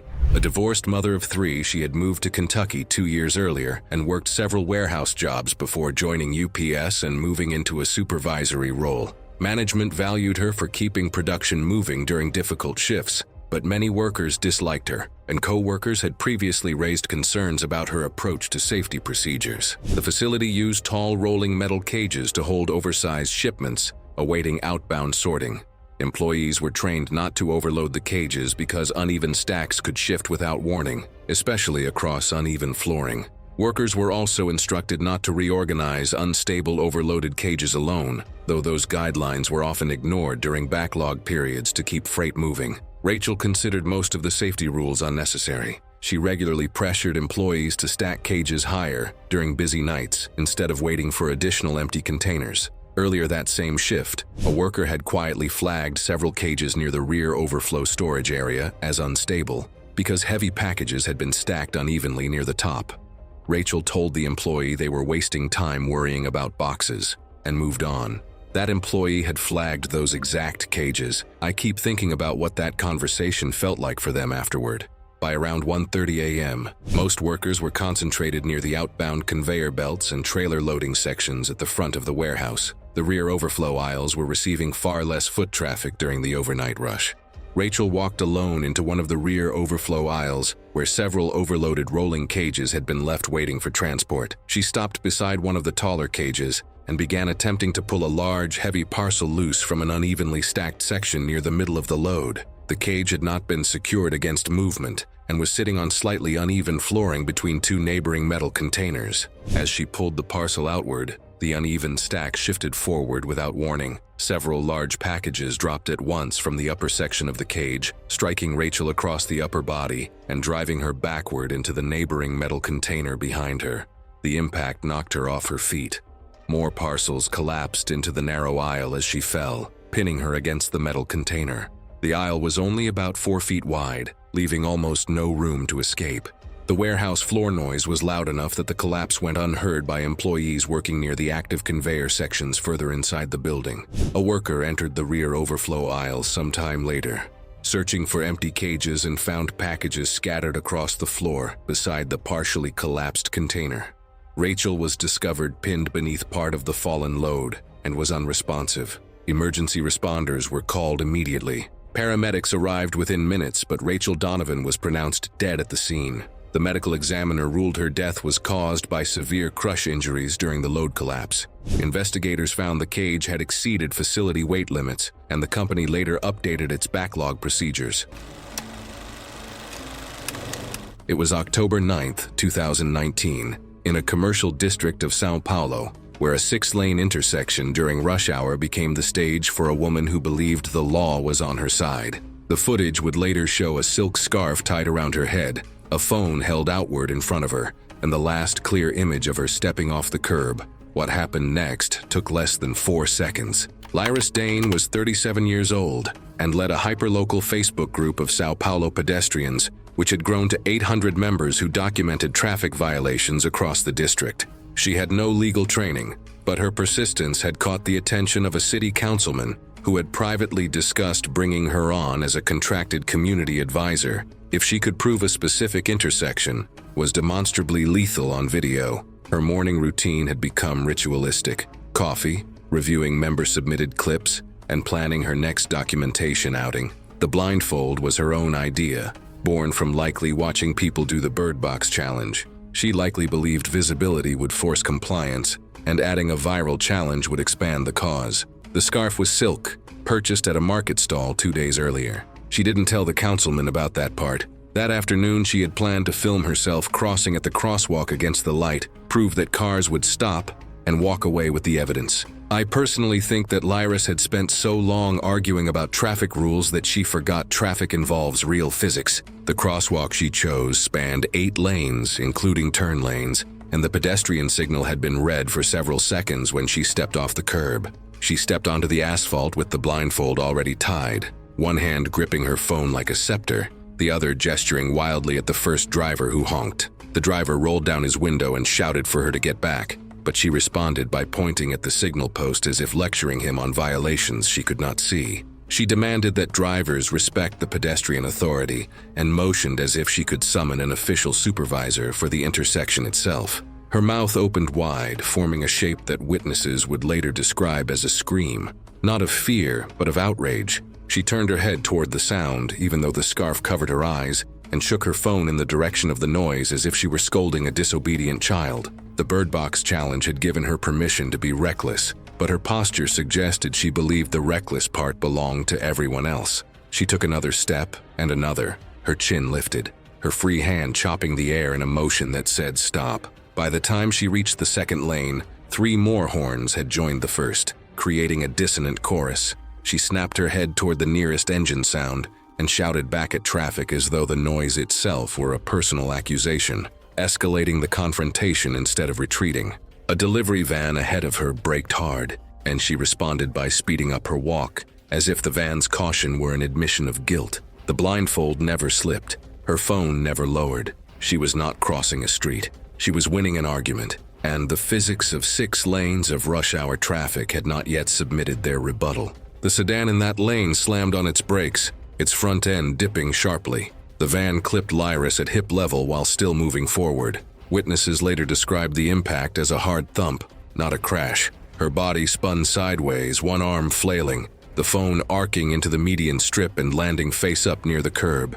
She hit the asphalt on her left side. The van's rear axle passed over her lower torso before the driver could fully stop. A traffic officer stationed at the corner reached her within seconds. He requested emergency services immediately. Paramedics arrived 6 minutes later, but she was already dead. The coroner's findings, in plain terms, were massive chest and pelvic trauma from compression and blunt force, with catastrophic internal hemorrhaging and extensive crush injuries. The Facebook group itself dissolved within a week, flooded first with angry tributes, then with arguments over whether she had been a martyr or a fool. I think it's obvious that Lyra's confused courtroom logic with street physics, and her belief that moral outrage could override momentum was a fatal miscalculation.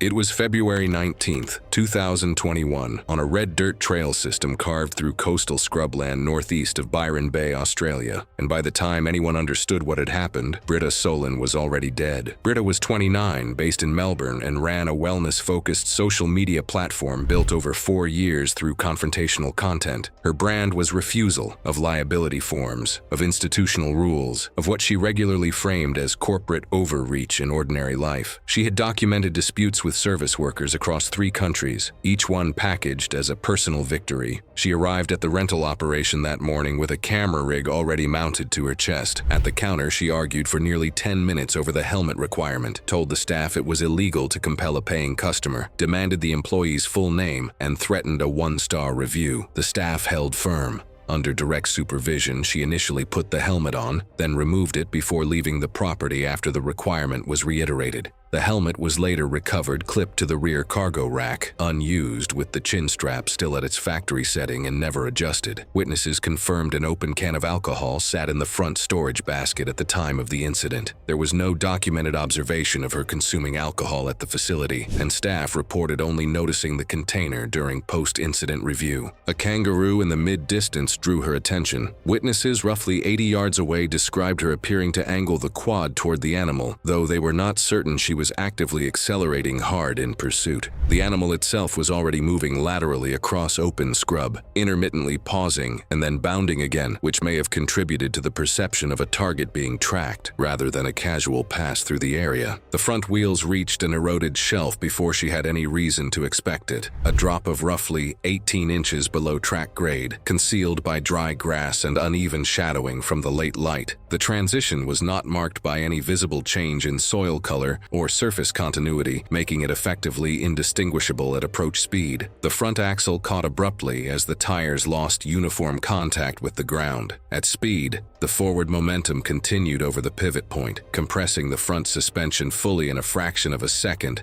and shifting the center of mass past stability. The machine pitched forward and rotated over its front axle, completing a partial forward somersault before coming down across her head and upper chest. The quad settled immediately after impact, its rear wheels briefly lifting and then dropping back into the dust. The engine idled for several seconds in an uneven rhythm before the automatic cutoff engaged. Fine dust continued to drift around the frame afterward, gradually settling over the handlebars and the surrounding scrub, while the kangaroo was seen to have already cleared the immediate area without altering its original direction of travel. The 2 witnesses reached her within a minute. There was no intervention possible. One of them called emergency services immediately. Paramedics arrived on site within 24 minutes. The coroner determined the cause of death to be catastrophic blunt force trauma to the skull with complete cranial vault fracture, traumatic brain injury with diffuse cerebral herniation, and compression injury to the thorax resulting in bilateral rib fractures, and severe internal cardiac injury consistent with blunt force compression. Death was near instantaneous upon vehicle impact. Blood alcohol was confirmed above the legal threshold for operating a motor vehicle. The rental operation was reviewed by the relevant regulatory authority. Staff were found to have followed protocol at every documented stage. The helmet was photographed at the scene, chin strap still at its factory setting, never adjusted. It was November 3rd, 2017, Surrey, British Columbia, Canada, an upscale retail store on one of the busier shopping streets in the city. The store had received a new full-height plate glass entrance door earlier that morning. It had been installed, cleaned, and left unmarked. From either side, it was completely transparent. Angela Whitmore was 38. She worked as a real estate consultant and carried herself in a way that made that clear in any room she entered. Appearance was not just a preference for her. It was a professional tool and a personal standard she applied to everything around her. She was known among staff at the stores she frequented as someone who expected a great deal and said so directly when those expectations were not met. Her personal assistant had resigned earlier that same day, the 10th person to leave that role in under 6 months. Each had described the same pattern. She called at odd hours, set impossible deadlines, and allowed no recovery time between tasks. When work was not completed to her satisfaction, she described the person as incompetent and unable to match her standards. She had gone through 10 assistants without adjusting her expectations once. Angela had come to the store alone that afternoon. The reason for the visit was specific. She had been informed she would be receiving a community contribution award and had decided the occasion required a new outfit. She arrived wearing a fitted two-piece suit and high stiletto heels, walked through the entrance, and went directly to the floor to begin selecting. She chose 16 items and moved to the fitting room. She informed staff that she was a VIP customer and expected priority treatment consistent with that status, and that the fitting room should be held for her exclusive use for as long as she needed it. When a staff member explained that the rooms were shared and other customers were waiting, Angela told her that she clearly did not understand who she was dealing with and that she expected the matter to be handled appropriately. Several other customers who arrived and waited for a room to become available eventually left without being served. During the approximately 70 minutes she occupied the room, she called staff in repeatedly, left items on the floor, and when one staff member suggested she was taking longer than expected, Angela told her she would leave when she was ready and not a moment before. While trying on one of the items, a new arrival that had come into the store that same morning and was among the most expensive pieces on the floor, the garment was damaged. Staff informed Angela that she would be required to pay for it regardless of whether she chose to take it with her. Angela looked at the staff member and told her she was out of her mind. She said she had no intention of paying for something she did not want and that she found it offensive to even be asked. She demanded to see the manager. The manager confirmed the store's position. The item had been damaged while in Angela's care and payment was required.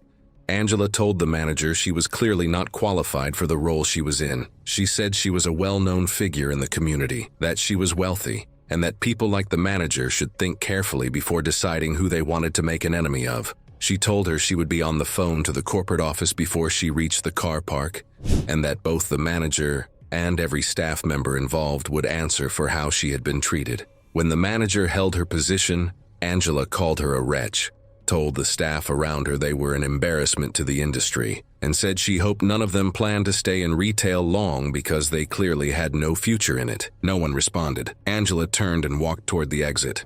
The manager called after her and told her to slow down on the tiled floor in those heels. Angela did not turn around. She did not acknowledge it. She pulled out her phone and began composing a formal complaint, her eyes fixed on the screen from the moment she started moving. The stiletto heels kept her stance narrow and gave her limited margin for any sudden shift in balance. The plate glass door was directly ahead of her, fully closed, completely transparent, and lacked the visibility markings required under applicable safety standards. She did not look up.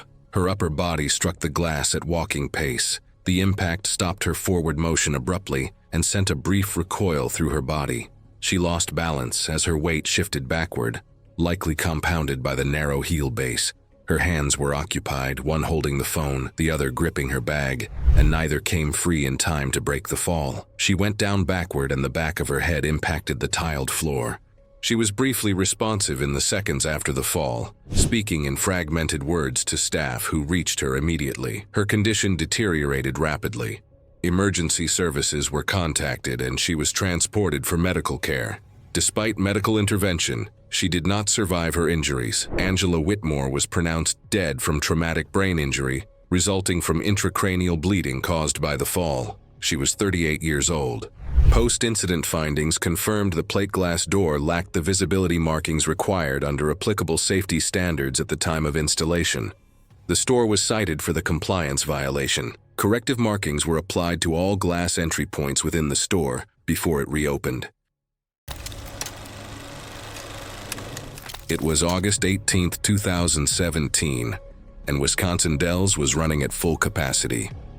The indoor water park attached to River Canyon Adventure Park was the kind of place that gets loud by mid-morning and doesn't quiet down until closing time. Toni Garrick was 42 and worked in home goods retail, which seemed to convince her she never had to listen to customer service workers again. She treated rules like suggestions, argued over everything, and believed being loud long enough would make her right. She had pushed for the trip herself, a late summer family outing before her oldest son went back to school. By the time her family reached the raft ride, she had already complained about the lines. Honestly, I get Toni's point. I also hate waiting in lines. It is exhausting. The circular raft ride enforced a strict 600-pound combined rider limit. It was on overhead signs, digital monitors printed on the rafts, and repeated verbally by every attendant before loading. The reason was structural. Overloaded rafts sat too low entering the high current sections, and the channels were not built to handle that displacement. When Tony's family stepped onto the scale and came in more than 130 pounds over the limit, the attendant told them they needed to split into 2 separate rafts. That was where it started. She told him he was reading the scale wrong. He checked it again and confirmed the number.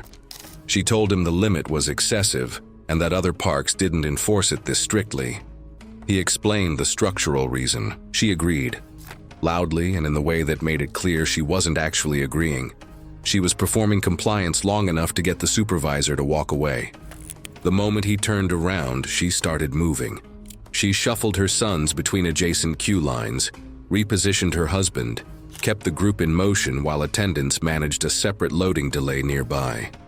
By the time the raft reached dispatch, the platform attendant believed the weight issue had been resolved upstream. When a staff member glanced at the loaded raft and started walking toward it, Tony told him they had already been cleared. Witnesses on the platform later told investigators the raft was visibly sitting lower in the water than every other one leaving the dock. Sidewalls dangerously close to the waterline before it even reached the first channel. The raft hit the rapids already sitting too low, so every wave struck harder. At the first break, it tilted toward Tony's side, her son slid into her, and the weight shift forced water over the edge. The raft slammed into the guide wall and flipped in the narrow channel. All 4 were thrown out. Her husband and sons surfaced downstream, but Tony did not. The overturned raft jammed against a submerged steel fin, pinning her beneath. The current pressed it down, rolling it against the structure, and her head was driven into the fin and channel floor with no space to escape. Lifeguards entered on tether lines while operators killed the upstream flow. It took roughly 2 minutes to wedge the raft free and pull her out. If you were Tony, would you really risk your family's life just to get what you want? Paramedics performed CPR on the unloading platform before transporting her to a nearby hospital. She was pronounced dead shortly after arrival. Investigators confirmed severe blunt force head injuries from repeated underwater impacts against the submerged guide structure, compounded by drowning-related injuries. The ride was shut down for inspection and operational review, with stricter load enforcement procedures put in place. Her family survived the incident, but they were left to deal with the kind of loss that doesn't really settle, one that started with a line, a rule, and a decision to ignore both. It was December 23, 2017. A crowded Cleveland bakery rushed through massive Christmas orders as employees struggled through one of the busiest and most stressful production days of the year. Julia Davenport was 48 years old and had owned the bakery for nearly 12 years. She had built the business from nothing after leaving an office management job in her 30s and had grown it into a well-known local operation through aggressive holiday promotions and elaborate custom orders. Employees described her as demanding and difficult to work for. She regularly corrected mistakes publicly and had a history of escalating minor disputes into loud confrontations. The previous spring, she had thrown a cake box during an argument with a customer over a decoration error. In the weeks leading up to Christmas, Julia had accepted far more holiday orders than the kitchen could realistically handle. Employees had warned her repeatedly that the ovens were running non-stop beyond safe operating capacity and that the workload needed to be cut back. She refused to turn away any paid orders. By the time Christmas week arrived, the kitchen was already stretched past its limits, and every piece of equipment had been pushed hard for days without rest. The kitchen had been dealing with problems involving one of its large steam-injected industrial ovens for most of the year. The oven had developed a failing door seal that allowed pressurized steam to escape during heavy production runs, while the temperature alarm had begun misfiring unpredictably during extended baking sessions. Multiple employees had asked Julia to take the unit out of service before Christmas week, but she refused, insisting the kitchen could not afford delays during peak holiday production. By late morning, the kitchen was crowded, overheated, and running behind schedule. Timers fired constantly while staff moved between cooling racks, mixers, and packaging tables, trying to finish hundreds of pending orders before noon pickup windows.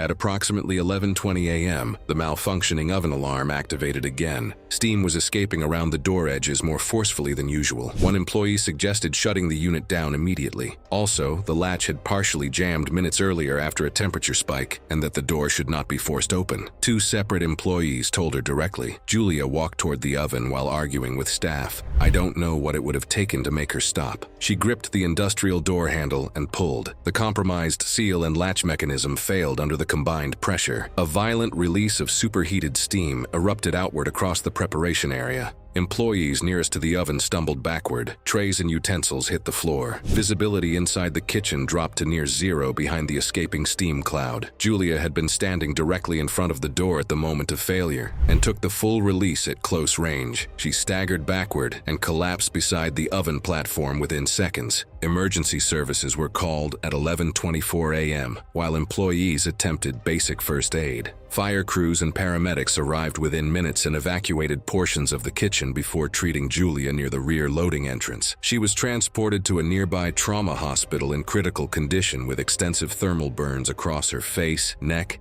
hands, and upper chest, along with severe airway damage from superheated steam inhalation. Despite emergency treatment, she suffered rapid respiratory failure and cardiac complications several hours later and did not survive. The medical examiner ruled her death was caused by severe steam-related injuries. Investigators found major maintenance and safety failures, and the bakery was permanently shut down. It was August 18, 2017, in the nightlife district of Manchester. The curb has no idea what's coming, neither does she. But the driver, standing 10 feet away with his phone, is about to remember this night forever. Dilith Creel was 29 and sold counterfeit cosmetics through social media direct messages, a one-woman operation built on filtered photos and fake reviews. Her ex-boyfriend was a mid-tier musical.ly editor who had stolen her concept for a prank channel and now had a lot of followers. According to friends, every video she posted was a desperate attempt to get his attention, so he would publicly credit her. The sunroof challenge was her escalation after he ignored her last dozens of uploads. She had been drinking outside a club for over 2 hours. The live stream started on the sidewalk, her face flushed, announcing she was about to film something he wouldn't be able to ignore. She ordered a sedan through a rideshare app. When it arrived, she climbed into the back seat, wedged her phone between the front headrest and the seatbelt housing, and told the driver to start rolling. Before he could even react, she unbuckled her seatbelt, pushed through the sunroof, and planted both heels on the roof of the parked car. The live stream viewers spammed laughing emojis. The street was wet from an earlier rain. The nightlife district had gone quiet between waves of closing time traffic. A bouncer from the club stood outside smoking. Two women waiting for their own ride leaned against a railing. Everyone saw her stomp above the driver's seat. She yelled for him to drive. He refused. She called him economy-class trash. She screamed that she would destroy his rating. The driver exited the vehicle while pulling out his phone to contact police support. She was alone on the roof, pacing in heels, still live streaming. I think what the viewers didn't understand was that every laughing emoji was another reason she couldn't climb back down. The roof was slick near the windshield edge where rainwater had pooled. She kept shifting her weight from foot to foot because the metal flexed slightly beneath her heels. She stepped there while turning to face the camera. One heel landed partly on the wet seam where the roof curved downward toward the windshield. Her left heel slid sideways. Her right foot tried to correct, but the narrow heel skidded too. Her arms pinwheeled once. The phone caught a sudden blur of neon signs and black sky as she lurched sideways. She twisted, trying to catch herself, dropping one knee toward the roof instinctively. But the momentum carried her off the passenger side head first. Her shoulder clipped the top edge of the passenger window on the way down. Her jaw and upper neck hit the curved lip of the curb before the rest of her body landed flat in the puddle. One heel came off and skidded several feet into the street. Her body jerked once, then nothing. The phone lay upside down on the street, still streaming, showing a blurry angle of her legs and the water soaking into her hair. For several seconds, nobody moved because they thought she was still part of the stunt. Bystanders started screaming. One woman ran inside the club. The driver backed away from the curb with both hands on his head while still holding his phone. The bouncer called emergency services. Ambulance crews arrived in 7 minutes, but they found no pulse. The upper cervical fracture had likely killed her instantly. The coroner's report, in plain terms, described a fatal fracture dislocation of the upper cervical spine with severe brainstem trauma, consistent with a head-first impact against a fixed surface. No alcohol level was released publicly. Her parents, who had quietly been paying off her counterfeit cosmetic refund demands for years, held a closed casket funeral, and her younger sister gave a eulogy that somehow managed to blame the driver for not just driving a few feet to make her happy. The driver, a 42-year-old father of two, was cleared of any wrongdoing within 2 weeks, but his rideshare account was permanently deactivated due to safety policy violations. Now hear me out. In my opinion, she wasn't evil or malicious. She was deeply lonely and desperate for proof that someone, anyone, was watching her. And the sunroof became a stage because the sidewalk never gave her the attention she thought she deserved. It's just sad that the result of this trampled someone's livelihood.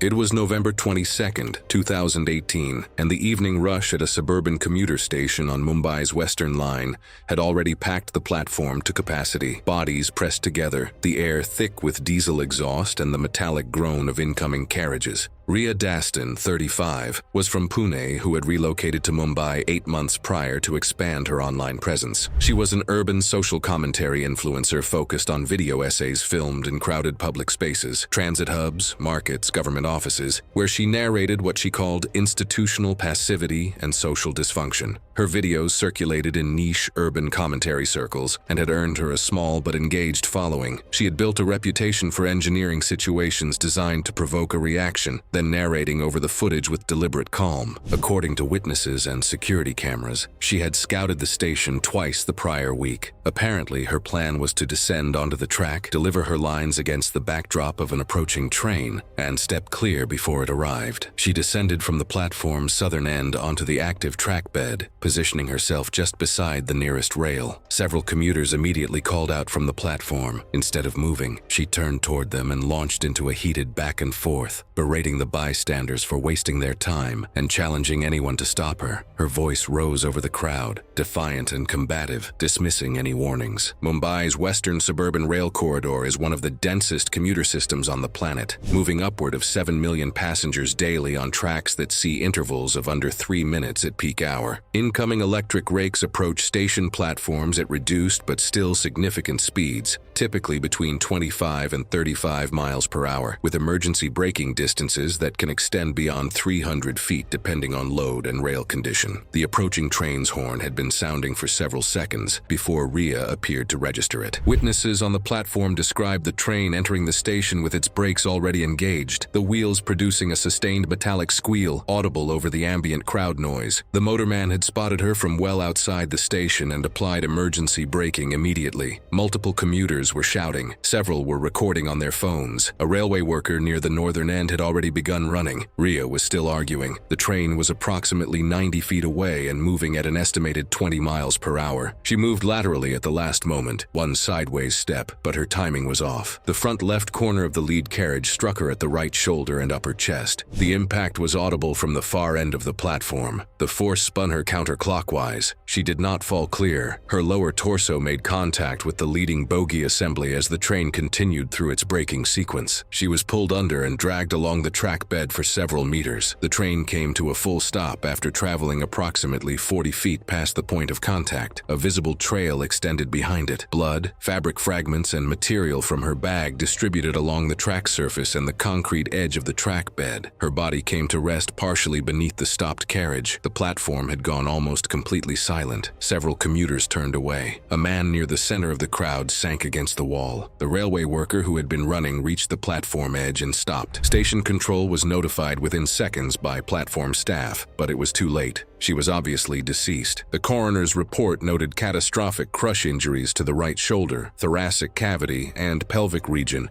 consistent with high-velocity lateral impact, followed by compression and drag trauma from a moving bogie assembly. The incident was logged briefly in internal transit authority records and appeared in a single regional news brief the following morning. Her name was not widely circulated. The track section was returned to service within 2 hours.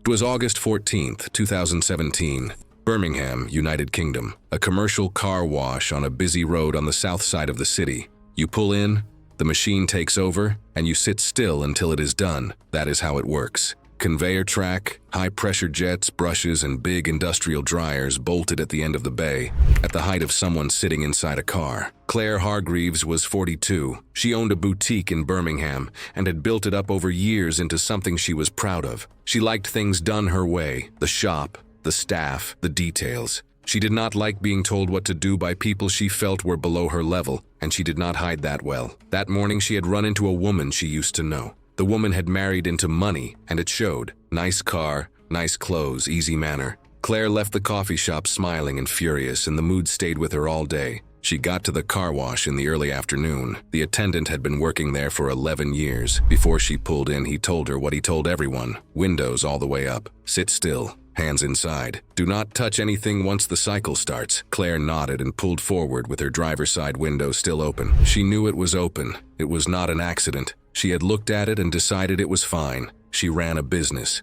She had dealt with harder problems than a little water coming into her car. The gap was small. The man in the vest was not someone she needed to take seriously. It was going to be fine. The rinse started and a thin line of water came in through the gap and ran down the door. Claire looked at it and left the window where it was. Fine.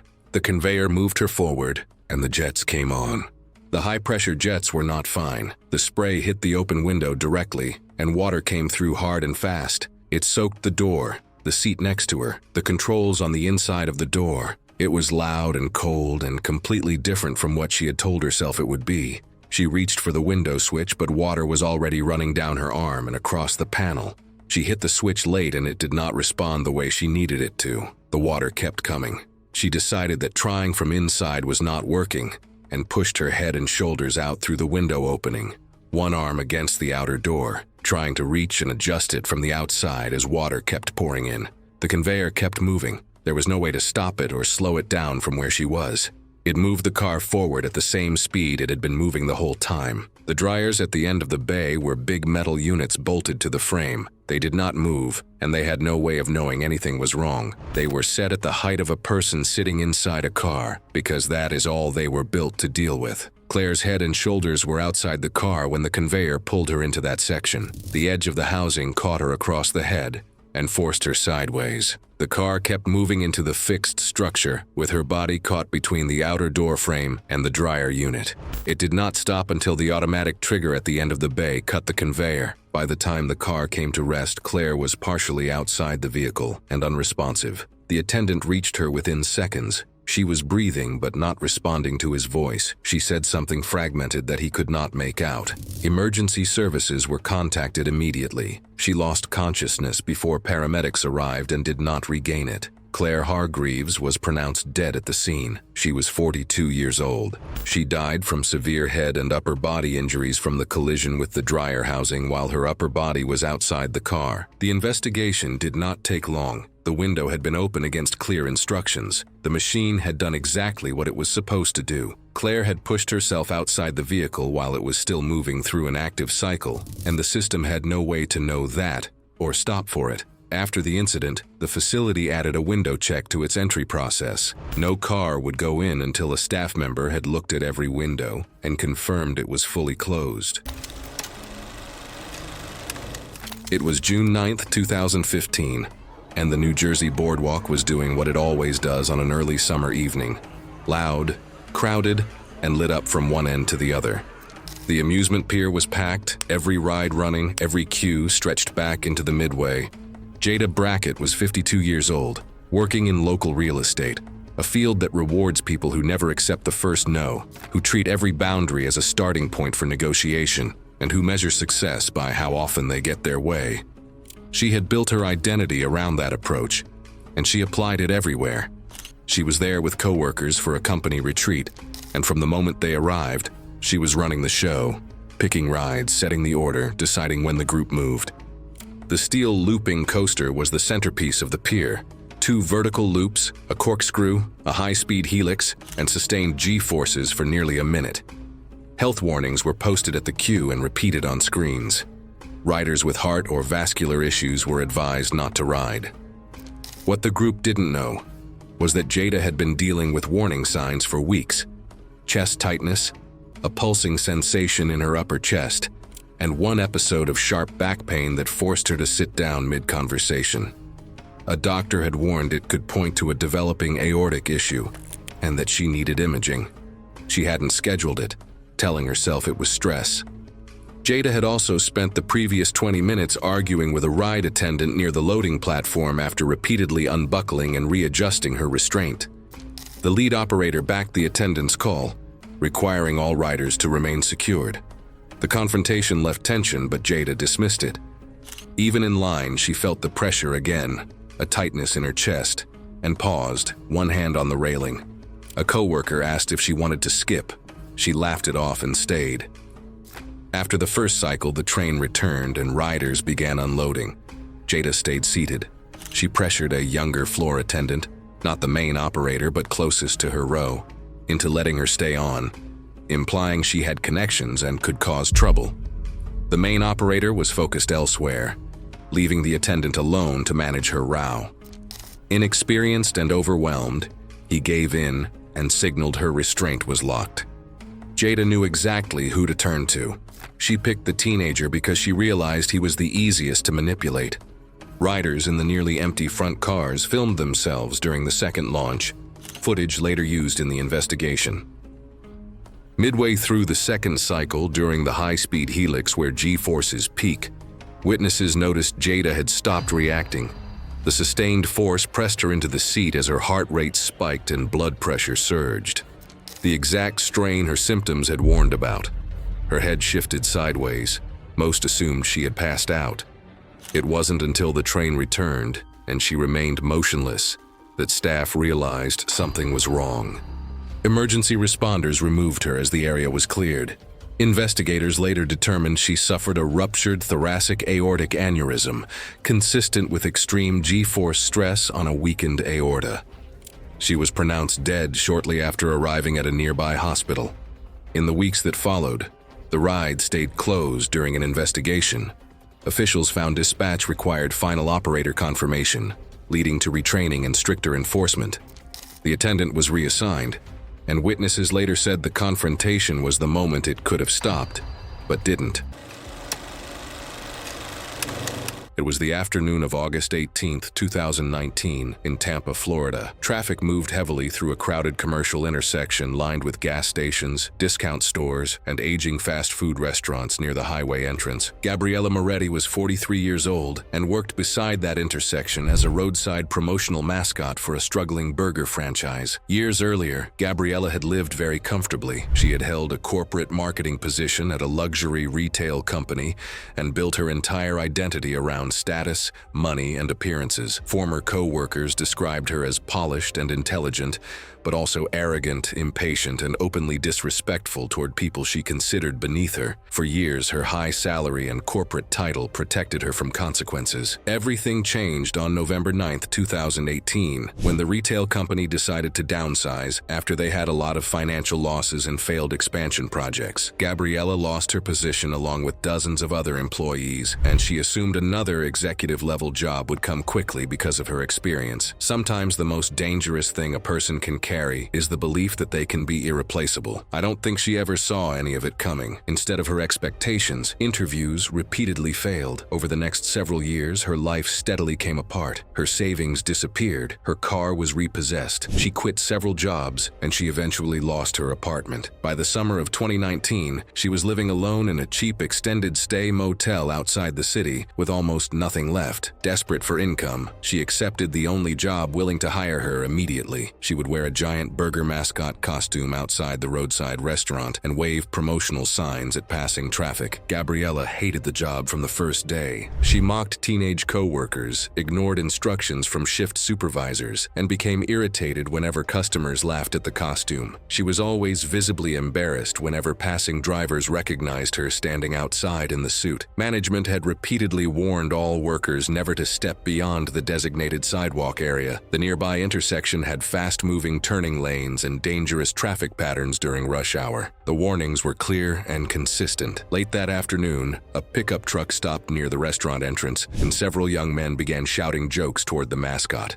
Frustrated after a difficult shift, Gabriella removed the mascot head and yelled back at them in view of customers and traffic. Coworkers repeatedly told her to calm down and stay on the sidewalk, but she didn't. When the light changed, the pickup truck slowly pulled forward into the intersection. Still yelling, Gabriella followed several steps off the curb and into the edge of an active turning lane without checking for oncoming vehicles. At the same moment, a delivery van entered the turn on the green light sequence. The driver braked immediately after seeing her step into the roadway. There was not enough distance to stop. Gabriella was struck near the restaurant entrance and thrown onto the pavement in front of multiple witnesses. Emergency responders arrived within minutes and transported her to a nearby hospital with catastrophic injuries. She was pronounced dead later that evening. The investigation concluded the collision was accidental and no charges were filed against the delivery driver.